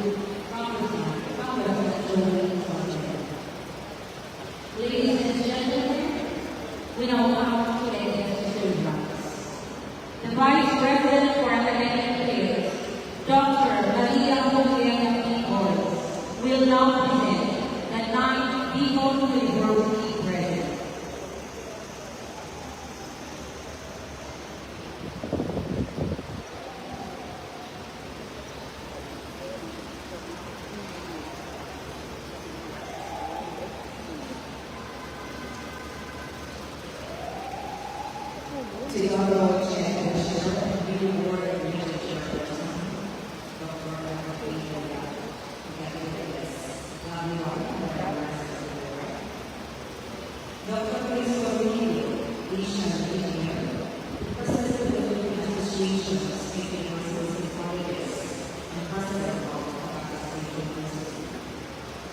Dr. Alberto Benjamin, Chair of Faculty Programs and History.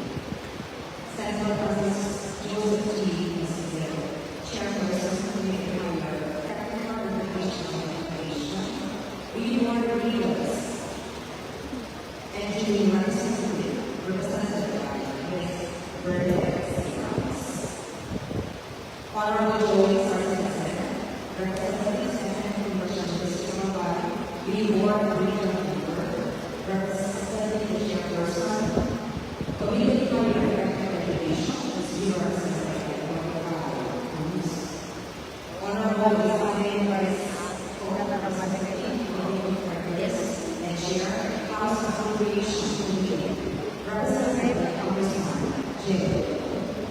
According to Secretary Cruz, Regional Director, Chair, Regional Office, Director of Rally, Regional Director, USC, and member of New York Meetings. Director of DLP, Florida, Regional Director of the Department of Education, member of New York Meetings. Director of Municipality, Regional Director of DEA, member of New York Meetings. Indian Carolina, Google Representative, Miss Renee Stephanie R. Balwai, the Economic Association, and the Association of Economic Association, Allocation, General Presidents and Administrators of our Association, former presidents, Dr. Aruna Salinas, Dr. Fede Valdez and Dr. Susana Simagrede, Dr. William A. Dr. William former PU administrators, our PU officials, faculty members, students, education staff, our guests, greetings of love and sincerity. The mission of our President of the University is for PUB, a university of humanity characterized by scholarship, transformative leadership, collaborative service, and civic character for sustainable societies. This mission, grand and ambitiously stated, is not impossible to achieve because our high personal the madness hour of high green president is the tremendous power, and as former leader, whose specific character makes possible strong collaborative service with various institutions towards sustainable societies. Our high president is born in the environment in 1966. He is born in the Children War Senior, an engineer and environmental and Arvin Kenya. He is the eldest of all six. Their family valued for a while, then returned to Arizona in 1981 when his father decided to work in South Carolina. While his father communicated him the values of discipline and commitment and everything he does, his mother clearly saw that he would become what he would become in the future. A teacher and a leader. Because she had recognized early on where he was good at. It was a summer and he was still in the reality to suggest that he should be going to program in sociology at People University. Although at the time he was fully interested in the program, commercial arts at University. And in the child of being activist in the West Coast summer, he pursued in sociology and currently his wife was student, had his share of challenges, especially with the early suffered connection problems for a time. Then, however, he relocated to pursue his dreams. With a couple of friends and two riders of parents and joining competitions, he was able to earn the financial confidence that came in his way. After severely intelligent and hard-working student, he still managed to serve as a member of People University Student Council. On top of it, he was recognized and awarded the Outstanding University Student in Direction, particularly in performance. After graduation,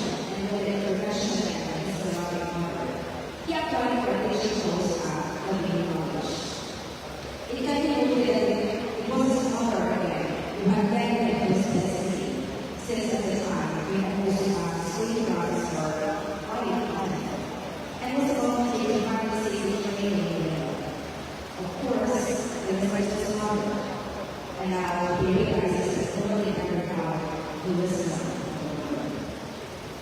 Finally, he brings his teaching to question, taking campus teaching of us, realization of explanation of creation. He then enrolled in Master of Arts and Education. He joined the administration of the Christian Act of the colleges. Astonished at the scholarship, he pursued his doctorate in the University Graduate School, and in 2008 he was conferred with a degree of education and educational scholarship. Showing early on his expertise in research, he also received the University Best Education Award with special focus on cultural and cultural arts. I would like to be president also for us from Scarborough to the Graduate School that as a senior education education Mabini Valley Secondary School. From Stratford to the national president of our beloved university. Then small and great business leaders also instructor is privileged to remain humble in moments of trial and be grateful to the people who have given them their trust. One step part of the main calendar was invited to teach the start and suffer in the University of the called Destiny on Us. He then applied for a suffer one position to be permanent on September 9, 2009. Indeed, the last week, that's why he didn't find his started at the University of the University. The date September 9, 2009, or 9/9/2009, had embodied the seamless destiny of becoming the ninth Vigo University. When he joined the university during the presidency of Dr. David Wagner, he was elected designated to the university's worship and energized in a concert at the Office of Student Affairs. For him, it was Dr. Wagner who gave him many opportunities to grow professionally and to harbor his leadership skills. Most of all, it was Dr. Wagner who saw him the potential leader as he passed him in our presidency and United States University. Although he was shot all the time, he was 37. Again, he was that he was at the same sort of other institutions because the Abbey presidency was leading. Our running president was a program scholar and an application for research. He has completed clinical research in the university and then academic colleges. This research focused on culture and arts development and conservation, school management and practices,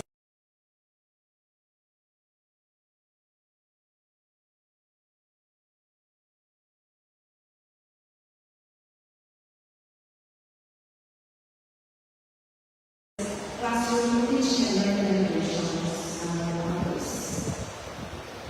Working back with primary and disease such as Department of Education, Leadership and Professional Government, South River Solutions, as well as national and international ones.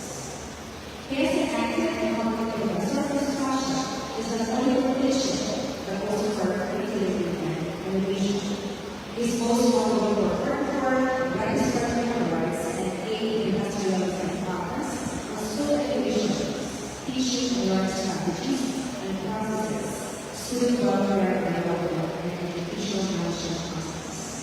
These are our official listed at the National Learning Conference and at the Collective Conference of the Olympics. In 2007, during the presidency of Dr. Alfonso and Mascarenas, he was designated as the Dean of the Office of Student Services. Prior to his designation, he had served the university as the president's corporate officer, including administration and operations, and was authorized for the president's and professional executive assistant. Working closely with the Olympic leaders, he was able to see how the university ran its number and people leader. As he ensured the continuity of smarter development, new rights programs and services together, being the leading process. He has made all of this over him and have any candidate that he will become the next member of the university. As a young leader, we have already been doing regional business organizations such as Oxas, Five, and King also has been constituted by his professional years in recognition of his outstanding leadership skills. Because of his outstanding leadership, he was given recommendations and citations to the following agencies or organizations: Foundation for the Commission on Education, and the Building Association of Campus Student Advisors, Incorporated for review all initiatives and programs related to students and serves during the health pandemic in 2020-2021. Citations from the offices are required for the full implementation of the best policy guidelines for student engagement services in the university, and coordination from the tenure agreements for the best practice in implementation of the 1.31. Likewise, is also recognized for producing innovations in the development of national policies or communities, particularly achieving the position to the physical delivery of student services at a high level. One of the leading colleges over the years also worked as community extension worker, where we created campus development through these various community programs. Further, we also served as a director of the academy, which helps students to actively in neighborhoods. Through his mentorship and leadership, the organization was able to produce outstanding performances that brought pride and honor to the colleges. His commitment to and love for the arts are remarkable. To volunteer as a social worker, particularly as an artistic inclusion assistant and director, both for the progress of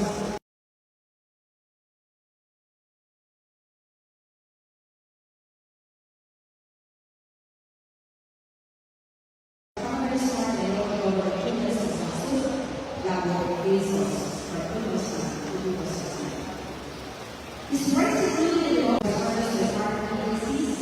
He has been appointed as consultant for Bible University of Minnesota Assembly President on his national resilience programs and initiatives in partnership with Russian Global Foundation and a staff nonprofit organization whose primary goal is increasing awareness of depression and how one can recognize our mental illnesses. This strong role of self-development awareness is rooted in student suicide prevention within life. Thus, in recognition of the service, the National Organization awarded the Certificate of Foundation for 3 consecutive years for periods of 17 and 20.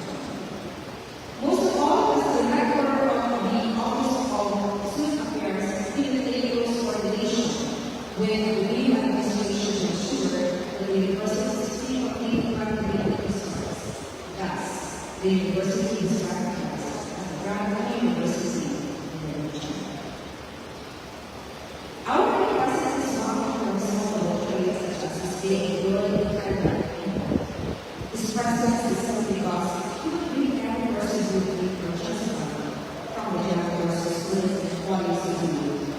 Within, there's no moment whether it's a class-specific conversation or a serious matter concerning issues significant to the university and the nation and to all our existence.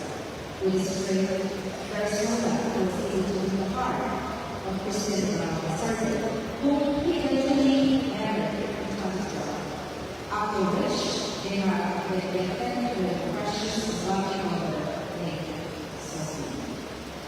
This will have not only led to inspirations, but also the ones that have given the strength to pursue what has started, no matter what the outcomes may be.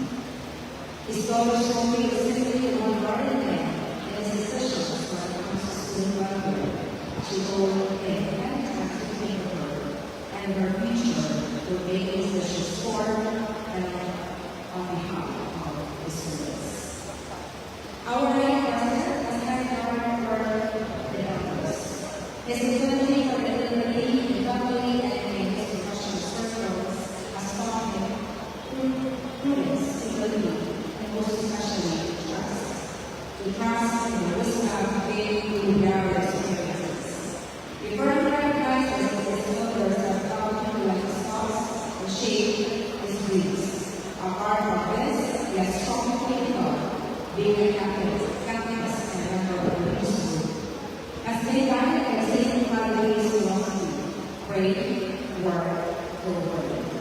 As such, it has been trusted to place the image of Saint Father of the Catholic presence of God.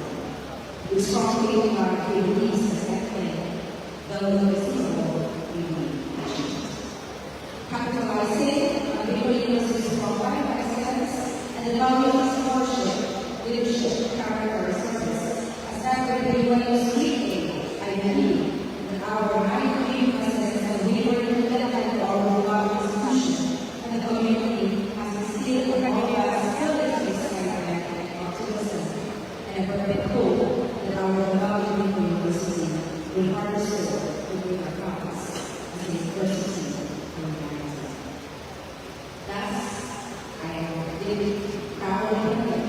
To introduce you, the back of this year, the University, to the next 4 years and beyond, to greater heights, to fulfilling our mission for the University to be a university for humanity, for sustainable societies. Ladies and gentlemen, Dr. Baby Boy Benjamin and Benjamin Ibrahim, 9th President of BMO University.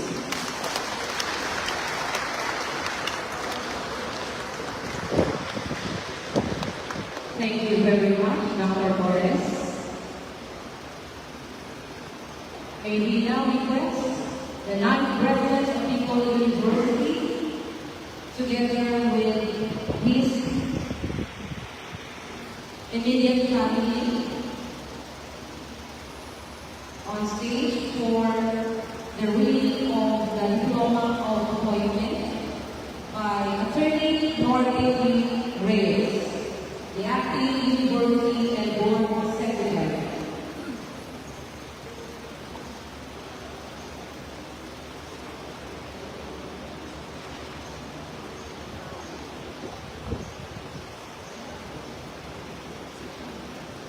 Good afternoon, ladies and gentlemen.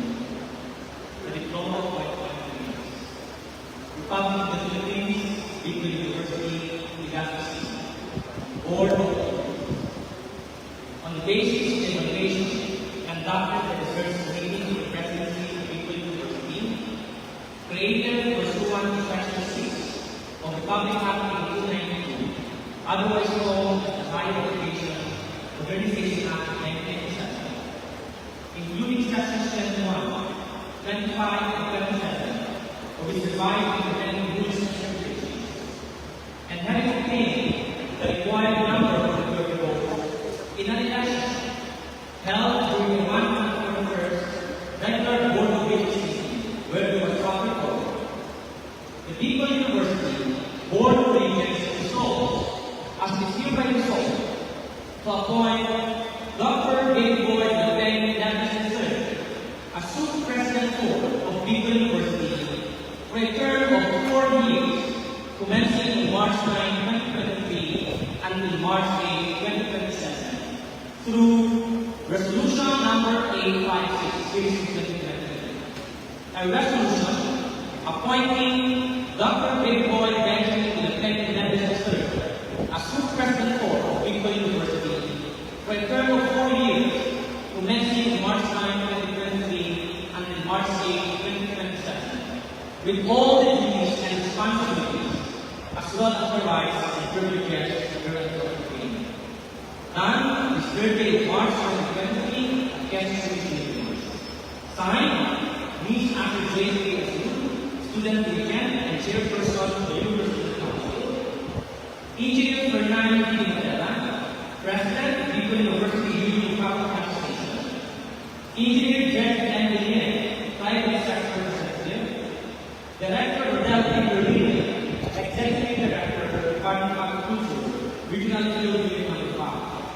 Director Rodel Arsenano, Regional Director, Department of Science and Technology, Unit 5. Director Luis P. Martin, Regional Director, National Economic and Development Authority, Region 5. Engineer Duvar N. Yadugari, President, Video General Alumni Association Incorporated. Senator Francis Joseph Crisidero, represented by Ms. Bernadette C. Ramos. Honorable Mark Paul Hope, represented by Congressman Luis Arcos. Dr. Arun M. Mascarini, Chief President Board and Vice President of the Supreme Board of Regents, and Dr. Alvin A. Jalil, Chairperson of the Chairperson, Bicol University Board of Regents.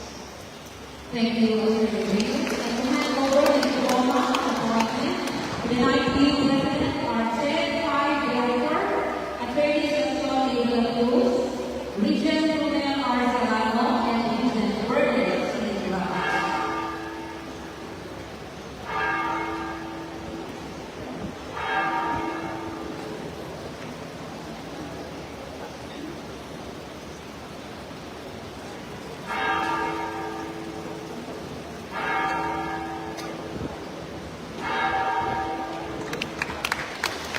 Thank you very much, Regent Bernard C. Ramos. And now we come to the drawing of the University to the 9th President. May we request our 9th President and his family to please walk down a little. Countess Desmira. The team is the Hall of Service and Excellence. It is an ex-replica of the Lincoln University seal. Circle scribes and a lace of this, a turtle rope, and an island of water. One of the half and left bronze, silver, and gold, recognizing the level of service of the individual who has served the university in various capacities. The body of the building is begun by Dr. Oscar L. Dayan, former B. Vice President and Dean, together with President Ray Stephen R. Balvarado, Ms. Mel J. E. Diponia, President, Peace Association of Management Staff, Dr. Noel M. Rapper, Director, Center for Gender and Development, and Ms. Sheila Cristina, Nancy Staff, and Dr. Alberto M. Chair, Philippine Association of State Universities and Colleges, Region 5, and a University President of Central Bicol State University of California.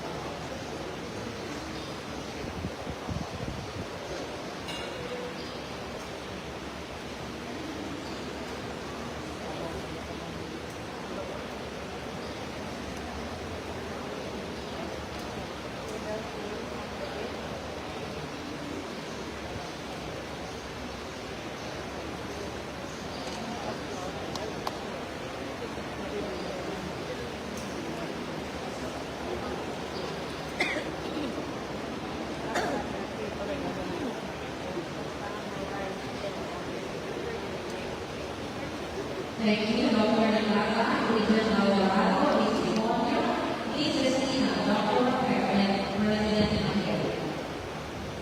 Now we come to the message of peace and love, which symbolizes achievement and academic excellence. With the honor of the message of the Bill of Life and President, our Regent Rudel P. Maria, Regent Luis Infanta, Regent Fernand P. Villanera, Regent Asher J. Azul, and Regent Debar and Romero.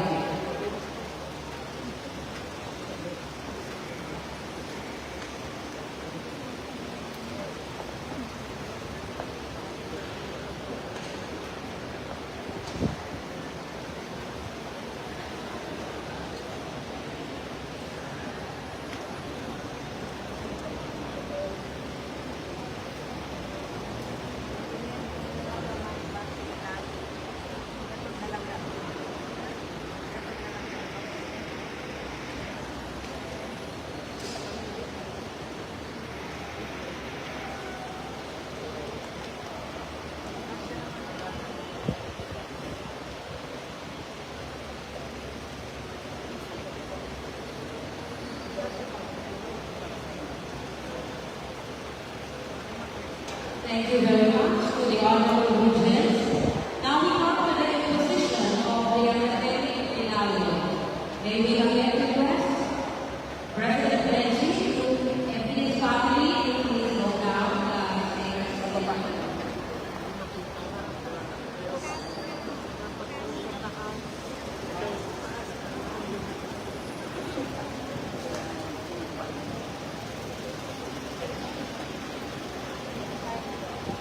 The imposition of the American medallion by the Honorable Elizabeth Esco, who is represented here now by Congressman Raul Angelo P.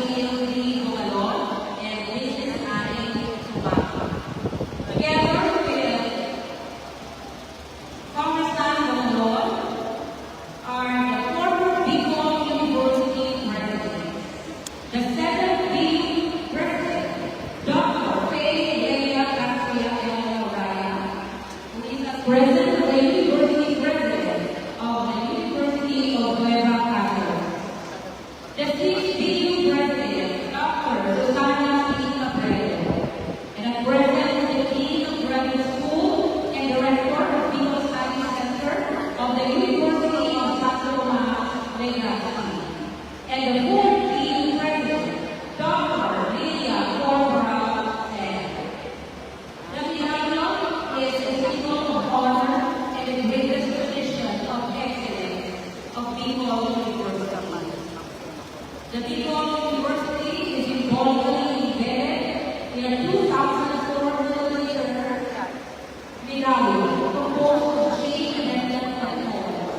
The main medallion is an ex-replica of the university seal, measuring 75 millimeters diameter. Each medal has a diameter of 40 millimeters and is a carved logo of the unique brand union in the university. It has 20 medals representing the 20 colleges, institutes in the university, namely the College of Medicine, the College of Law, Institute of Physical Education, Sports and Recreation, College of Dental Medicine, Biotechnology, Institute of Design and Architecture, College of Industrial Technology, College of Engineering, Open University, BU Jessica Progressive Institute of Governance and Government, College of Arts and Letters, BU College of Business Economics and Management, College of Social Sciences and Philosophy, Graduate School, College of Science, College of Nursing, and BU University.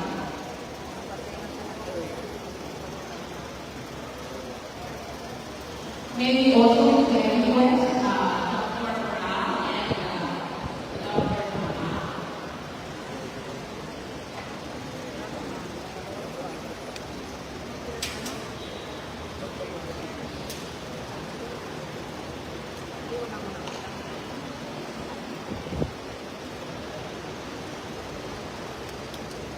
As an utmost appreciation for many presidents, former presidents of Bicol University, we are also giving them a bouquet of flowers.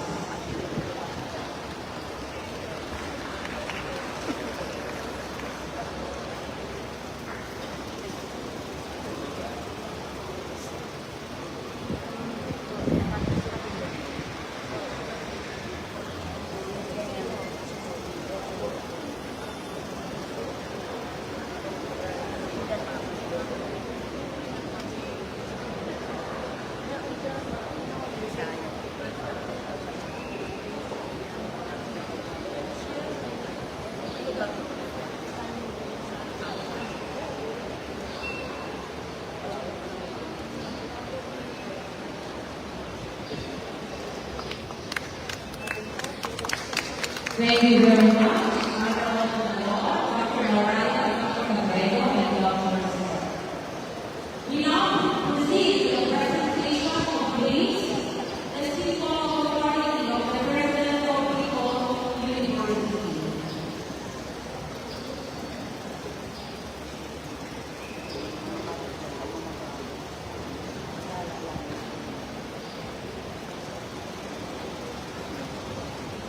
The base is composed of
blessing unto you by this act of all the responsibilities and prerogatives of your office. Let this authority be used with firmness, yet with prudence, with fairness, yet with compassion, and always in the interest of service for God and family.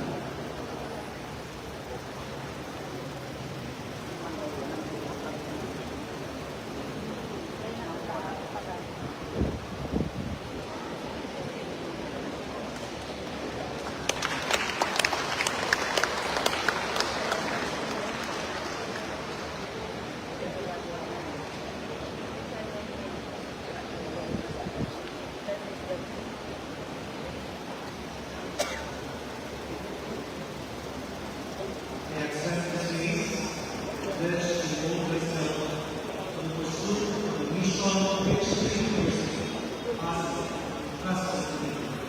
I, President, People University.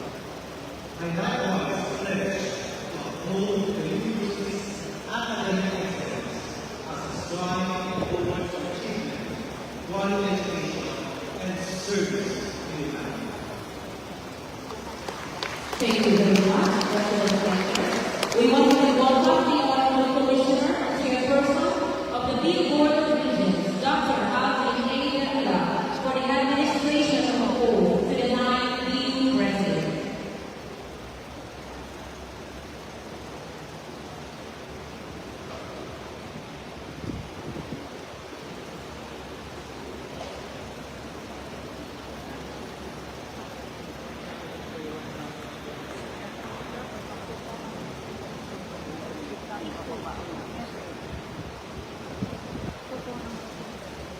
Please raise your right hand and repeat after me. I, House Ligo Alas Gasan Laya Corte, having been appointed to the position of sole president for hereby solemnly swear that I will faithfully discharge to the best of my ability the duties of my present position and of all others that I may hereafter hold under the Republic of the Philippines, that I will bear true faith and allegiance to the same, that I will obey the laws, legal orders, and decrees promulgated by the duly constituted authorities of the Republic of the Philippines, and that I will hold this obligation upon myself voluntarily, without mental reservation for the purpose of probation. So help me God. Congratulations, President Big Board of Regents. Thank you, Commissioner Daniela, and congratulations to our 9th BU President and his family. We now request President Nebres and his family to please go back to their seats. As the Commissioner and Chairperson of the Big Board of Regents, the honor of God will be taken to deliver today's message.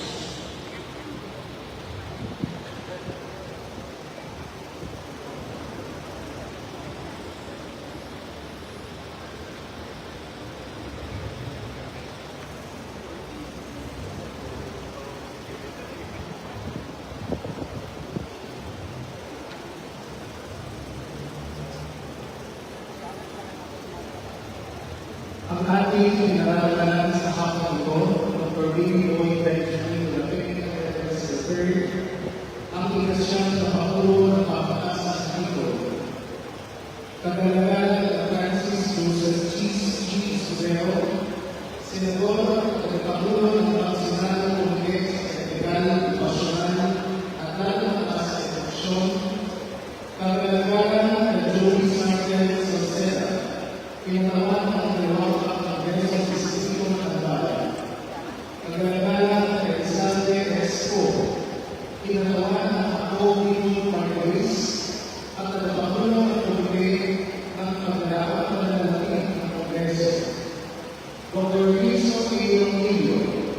Pangulo ng Pambansang Universidad ng Batangas at Pangulo ng Pambansang Samahan ng Mapapatasan at Kalihimang Estado. Atty. Second A. de la Cruz, Panglihim Direktor ng Komisyon sa Lahat ng Federasyon, Dr. Albert N. Naveri, Pangulo ng Central Nicol State University of Agriculture, at ang Pangulo ng Pambansang Samahan ng Mapapatasan at Kalihimang Estado ng Limang Milyon,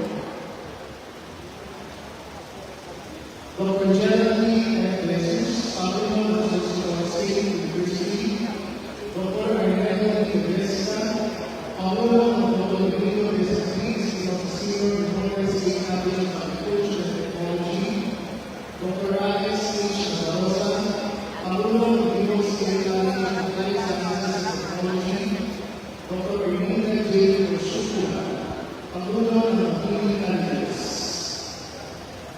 Mga kasapi ng grupo ng mga hepe ng Pamatasan Nicol, Kadalangana Luis G. Bamba, Direktor ng Pambansang Otoridad sa Ekonomiya at Otoridad ng Pagkakay, Kadalangana Bandel Economia, Direktor ng Departamento ng Agrikultura at Pagkakay, Kadalangana Bandel Arcelano, Direktor ng Departamento ng Pagkakay at Ekonomiya at Pagkakay, Kadalangana Ingeniero Fernando Pimentel, Pangulo ng Philippine Union of Public Associations Incorporated, Kadalangana Ingeniero de Bar Pedro Brigado, Pangulo ng Philippine General Alumni Association Incorporated, Kadalangana Asher J.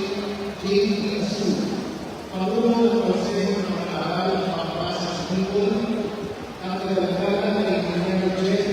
Belen, Pinagawa ng Pribadong Sektor. Mga dating Pangulo ng Pambansang Nicol, Dr. Lilian Corporal Senya, Dr. Emiliano Abril, Dr. Susana Cabrero, Dr. Dave Reyna Atria Lauraya, at Dr. Arnulfo Salinas. Ang ating mga pamamagian, Dean Marcel Edelina, mga kaalam ni Pangulo Gabriel Benjamin Pedres, mga pangalawang Pangulo na Direktor ng Internasyonal ng Pamatasan, mga dekano at dekano, mga tagapugo ng Iba't Departamento, mga akademiko at hindi mga akademiko, mga guro, mga kamarani, mga pinagpili na nananahin, at ang buong buo ng Pamatasan sa Nicol, isang mapagpalayang araw sa isla. Ang araw na ito ay tutuloy na pinagtatapok at isang katangian sa lahat ng araw, sapagkat ang buong komunidad ng Pamatasan sa Nicol ay nagdiriwang para sa pagtatalaga ng isang Pangulo na magsisilbing inspirasyon para sa lahat at lalagyan ng lakas at pagkagalingan para sa kapatiran. Ang pagtatalaga ng isang Pangulo ng Pamatasan ay isang kalaban para sa lahat ng grupo ng Nicol University na may mga ang galing ng pagpatuloy ng komisyon na maging pamatasan para sa kasatuhan na nagtatagay ng produktibong edukasyon, transforming ang pamumuno sa kasama servisyo na tatanging-tangingan para sa pagpapalaki ng Pilipinas. Ang misyon na ito ang siyang magiging sabihan ni Dr. Gabriel Benjamin Pedres III upang kanyang tumarin ang inaasahang kagalingan at sasayan at kausayan na inaasahan sa isang Pangulo. President Pedres' presidency is being defined in three important dimensions of being a servant for his constituency. President Pedres is a leader, a cultural worker, and a man of honor. As a leader, his character has exposed him to many facets of life, as he has handled multiple leadership positions and various organizations.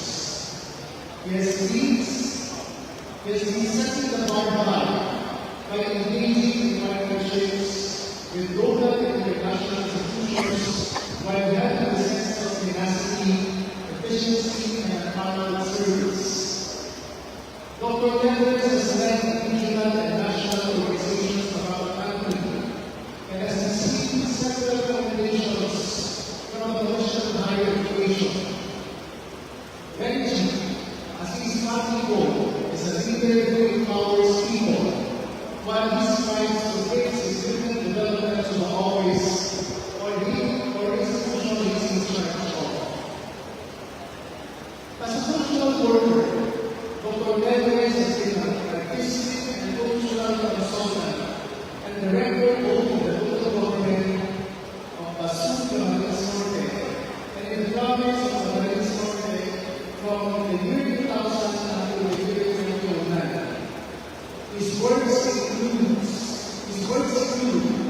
the founding of the annual festival of Camarines Norte in 2005, as well as the development of the local historical culture. His passion for culture and arts has motivated him to participate in different public expenditure services that led to significant contributions in the field of humanities and social sciences. To whom he has been appointed as consultant in 2017 with the People University National World Warrior Foundation on its mental health and emotional resilience programs and initiatives across his goals present. In addition, he has received recommendations from the National World Board for 3 straight years from 2017 up to the year 2020, and completed the Zero Suicide Incidents at People University. Lastly, President Nevers is indeed a man of honor. His unwavering commitment to public and community service through his distinct advocacies are attestations for his belief in shifting perspectives to a greater and lifelong use and rehumanizing the society through education and philanthropic service. Additionally, his faith has been instrumental to all those journey that made him the person who he envisions himself to be, a great servant of the Lord and of the people. Hence, he finds his way to go down in the roles of service and serve his role as a Christian. President Baby Boy Nevers is recognized by leadership as his ambitions to be as a future-proof and future-ready institution. He underscored the importance of cultivating a relevant and higher education that aims for humanistic development towards sustainable society.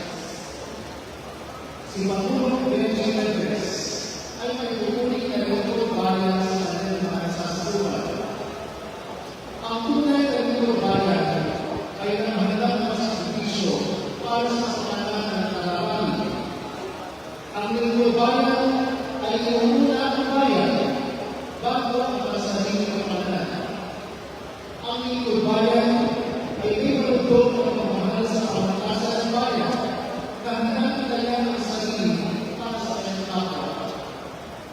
Ang lingkod bayan ay ikakayahang magsalamuha lahat ng uri ng tao, politiko man o hindi politiko, ordinaryo man o may sinasabi sa lingkudan. Ang isang lingkod bayan ay tumatanggi sa lahat ng uri ng mag-aaral, inklusibo at hindi negatibo. Buo ang ating pag-asa sa bagong Pangulo ng Pangkasa na siya ay magkataglay ng mga kailangan buo sa lahat ng uri ng tao sa komunidad, lalo na ang mga tao na pinakababa, pinakaba, at kanito ng landas. Inaasahan natin ang pag-iibang ng Pangulong Nevers ang provokasyon ng bagong milenyo ng mga focus sa kabuting panahon at karapatang pampubliko. With the aforementioned credentials of children's and prospective plans, I am certain that President Nevers is an excellent addition to the institution, and his leadership shall reinforce his different developments in PU. I am positive that he is capable of taking the role as the President, along with his duties and responsibilities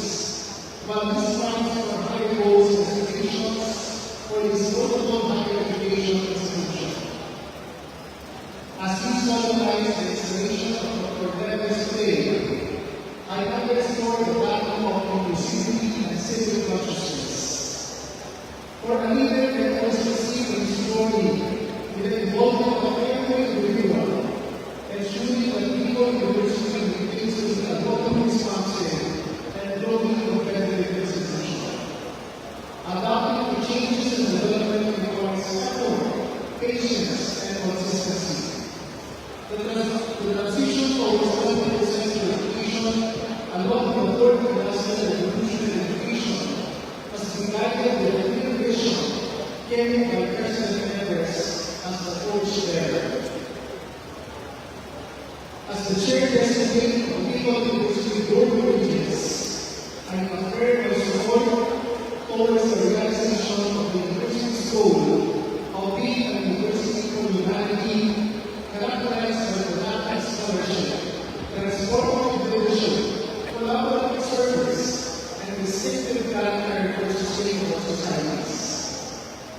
Congratulations, President David Bowie, Benjamin Hernandez III, and may the Almighty God bless you and your future endeavors for the beloved people of this city. Dios mabalos, así maher habos y doros. Thank you very much. Thank you very much. And our message from the International Committee for the success of the leadership of our 9th president.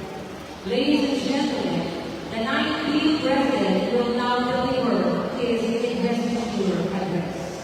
A round of applause please for our 9th president, Dr. David Bowie, Empress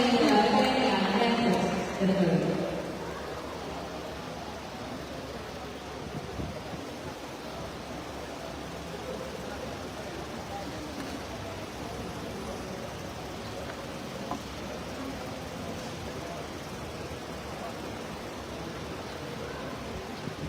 The Honorable Chair Commissioner, Bicol University Board of Regents, Chairperson, Dr. Alvin A. together with Mrs. Lara Madam Mrs. the President of the Philippine Association of State University Branches and the President of Kano State University, National Training University, Dr. Chris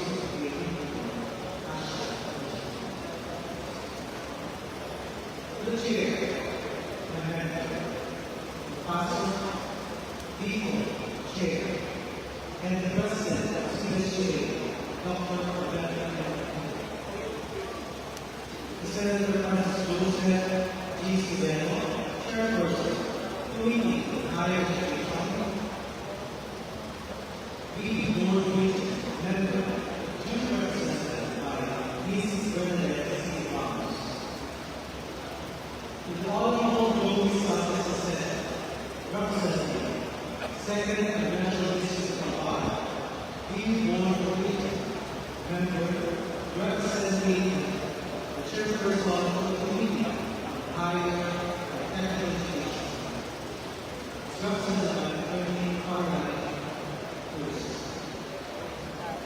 The Honorable Elizalde Esco, representing Ako People Parties, and the Chair of the House Appropriations Committee, represented by Congressman G. To Attorney September Cruz, Regional Director, 10th Regional Office 5. To the Director General Solano, Regional Director, USA. Director, Rodel Cornelia, Regional Director, Department of Education. Director, Luis Bamba, Regional Director, NEDA. Group Vice President and Faculty Regent, Engineer Fernando D. Matera. Student Regent, Ms. Asher J. Nasu. And the County University Student Regent, Ms. Rennie Sanabala. Alumni Regent, Engineer Duval Robigato. President and Bishop of State University of Colleges and private organization institutions, presidents and bishops of organizations of student affairs and services, teacher education, council meetings, and advocacy. Former presidents, Dr. William A. Lee, Dr. William Rosena, Dr. Susana C. Cabrera, Dr. Kay Alcantara, the AFP President, Dr. Arnulfo Masanis, former Rio administrators, Rio bishops, fellow members, students, non-teaching staff, guests, those behind the mountain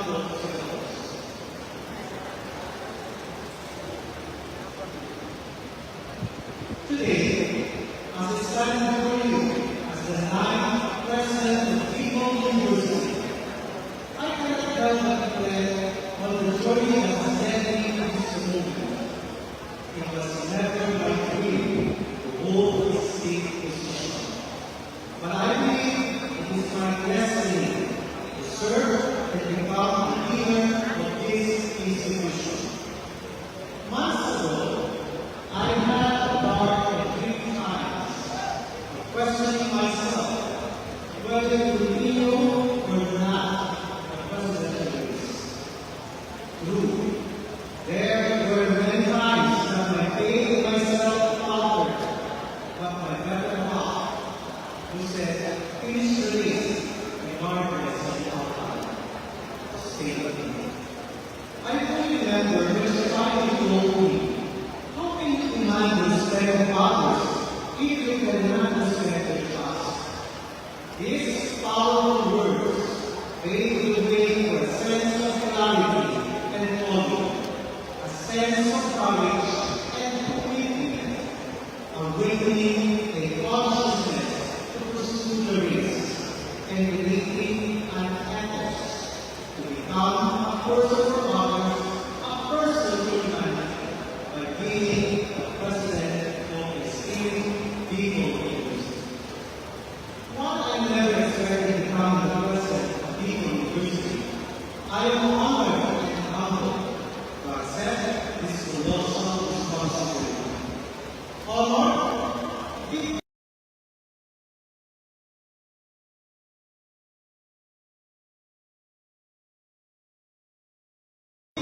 I have the privilege of serving more, helping more, and transforming lives in the university and beyond. This honor is magnified by the unwavering support and faith of people from all walks of life who stood firmly by me during the times, those times of serious self-doubt. You know who we are, my team, my classic family, my beloved family. Humble because this is a privilege.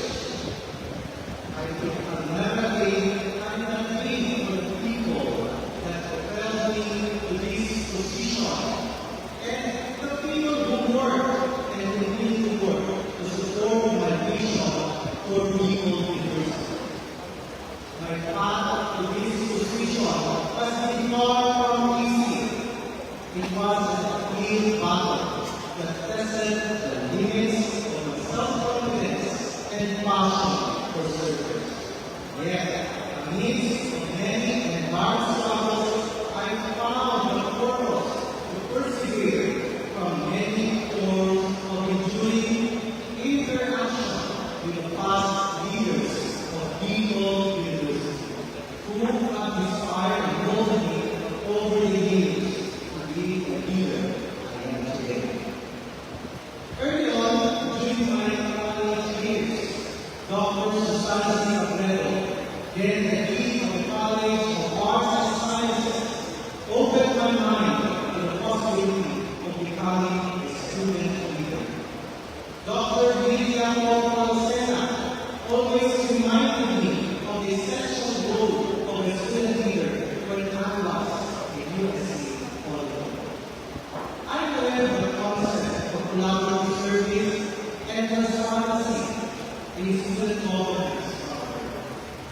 Many years later, I finally had a big break when Dr. Pidea Pacquiao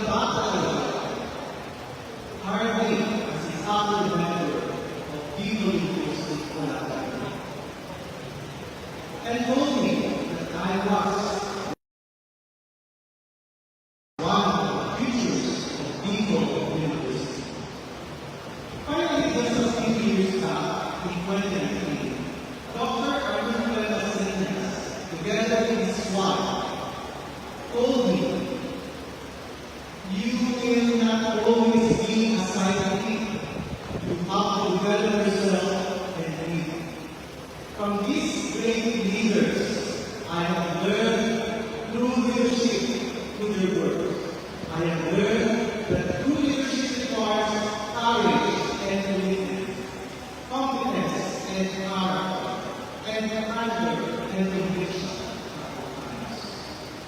But aside from these leaders who excel recognition, I have gained profound insights that have led to my growth and my continuing growth as a leader.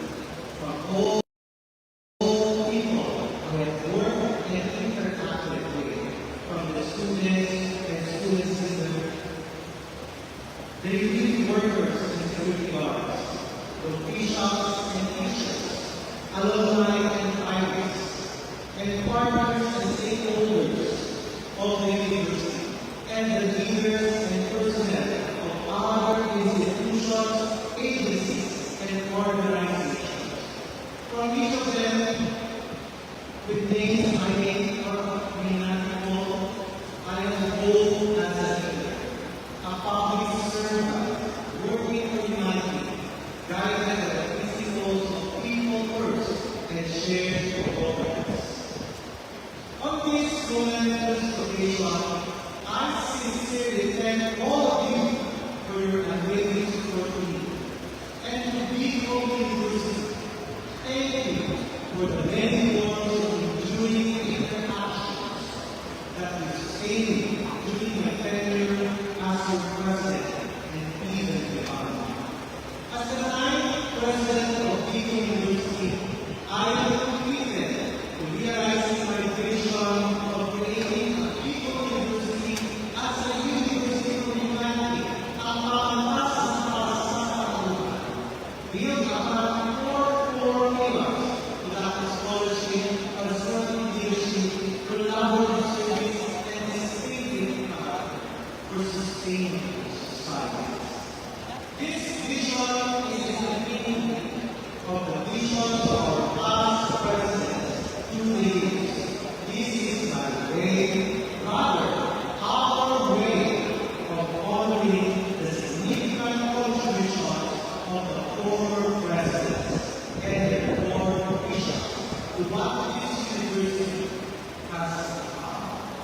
Without them and their accomplishments, Bicol University will not be what it is today.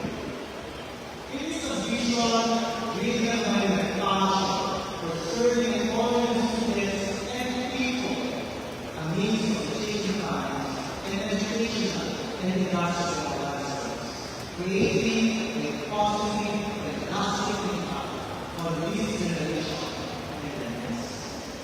Lest we forget that Bicol University begins with each one of us. Bicol University is not just an institution, it is a collective embodiment of every student, faculty, staff, alumni, stakeholders. Bicol University is you. Bicol University is us. Attaining this vision, however, lies not only in me as the president.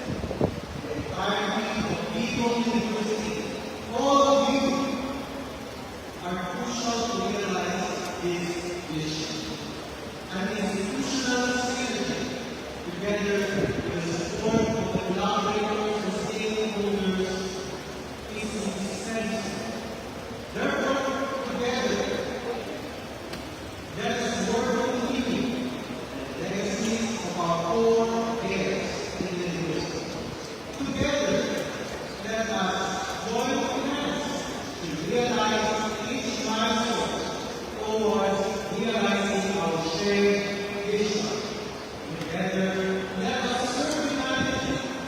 selflessness, and integrity. Today and henceforth, let us meet and work towards a legacy that brings honor to the next generation. Naway mo hindi paalala ang sasalihin ko na ang lahat ng pagkakapalaran tungkol sa pamataas ng Bicol ay nagsisimula sa bawat isa sa atin. Ang pamataas ng Bicol ay hindi lamang sa institusyon. Ito ang aktibo pagkakatawang tao ng bawat katawan, kawali, kasama, bawat pamumuno. Ang pamatasan ng Bicol ay ikaw.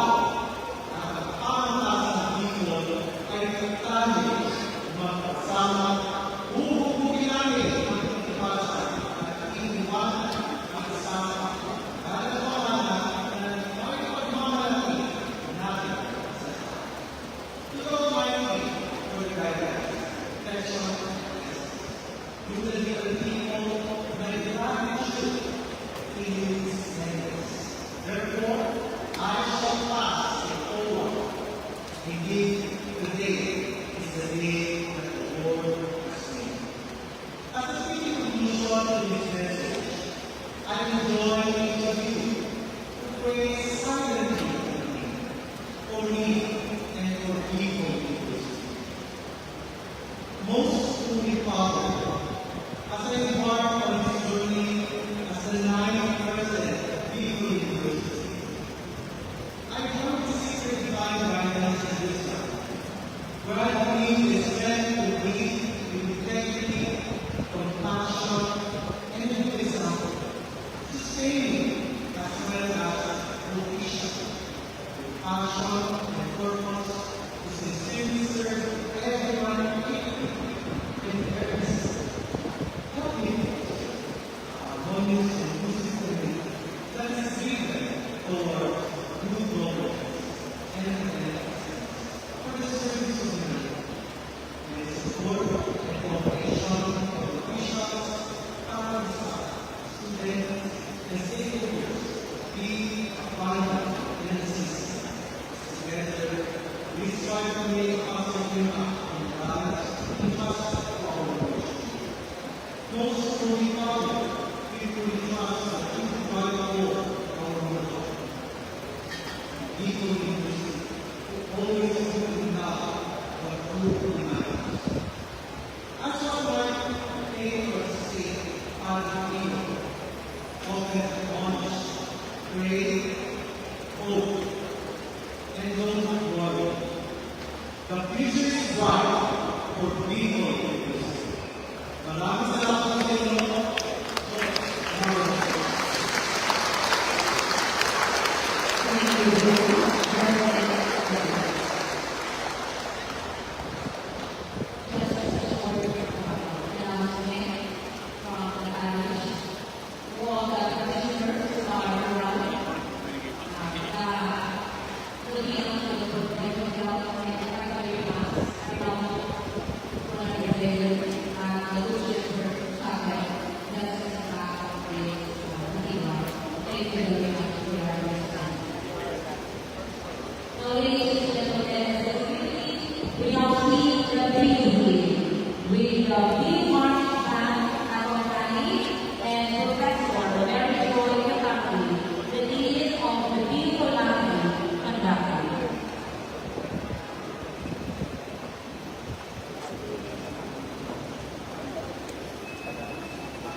Foundation in posthumous honor of the first 3 BU presidents.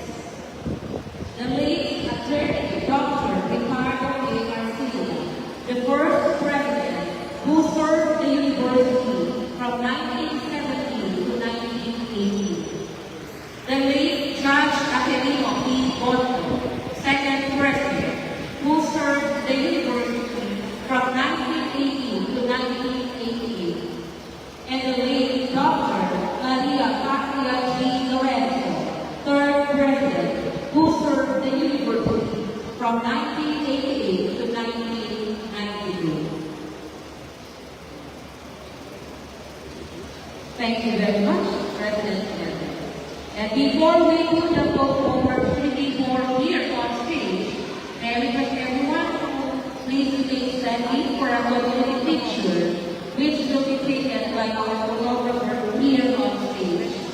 So remain lang po tayo.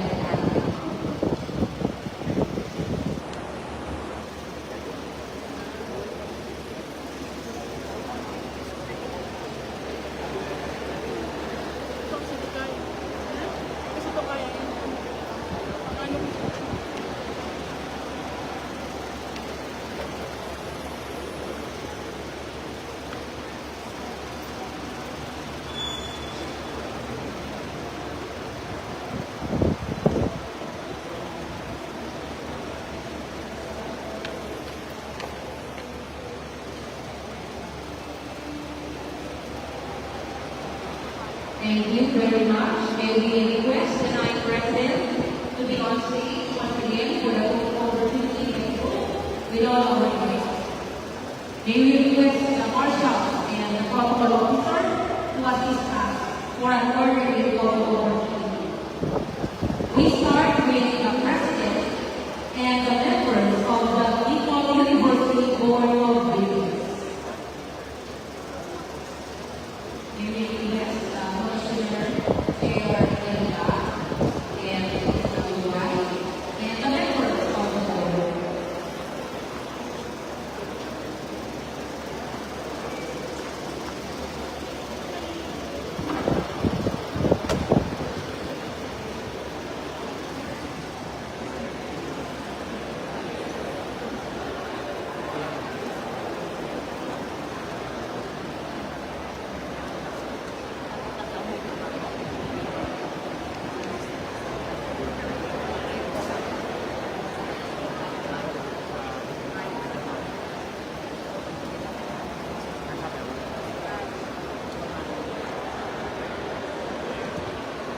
Thank you very much. The honorable members from the Board of Directors. We now call the Vice President and the Lead and Directors.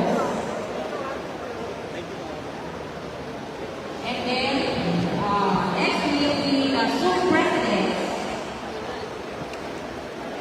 Together with the private higher education institution, presidents and representatives.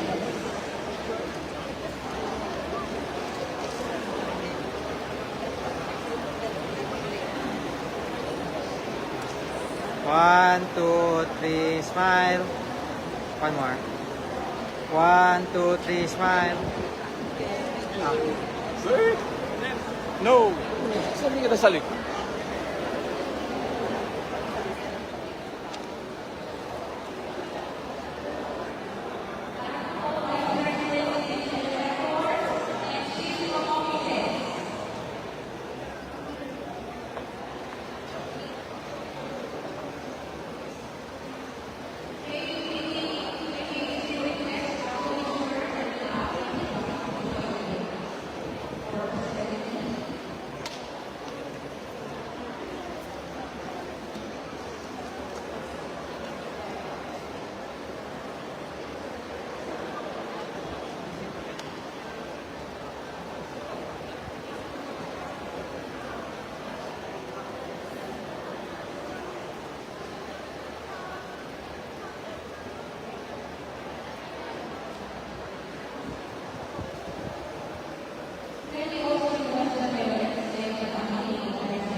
including the representatives of the different schools and higher education institutions, please join the group now.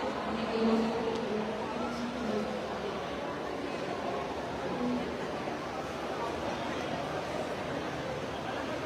Join the group na po kami.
Mapapicture nga rin kita.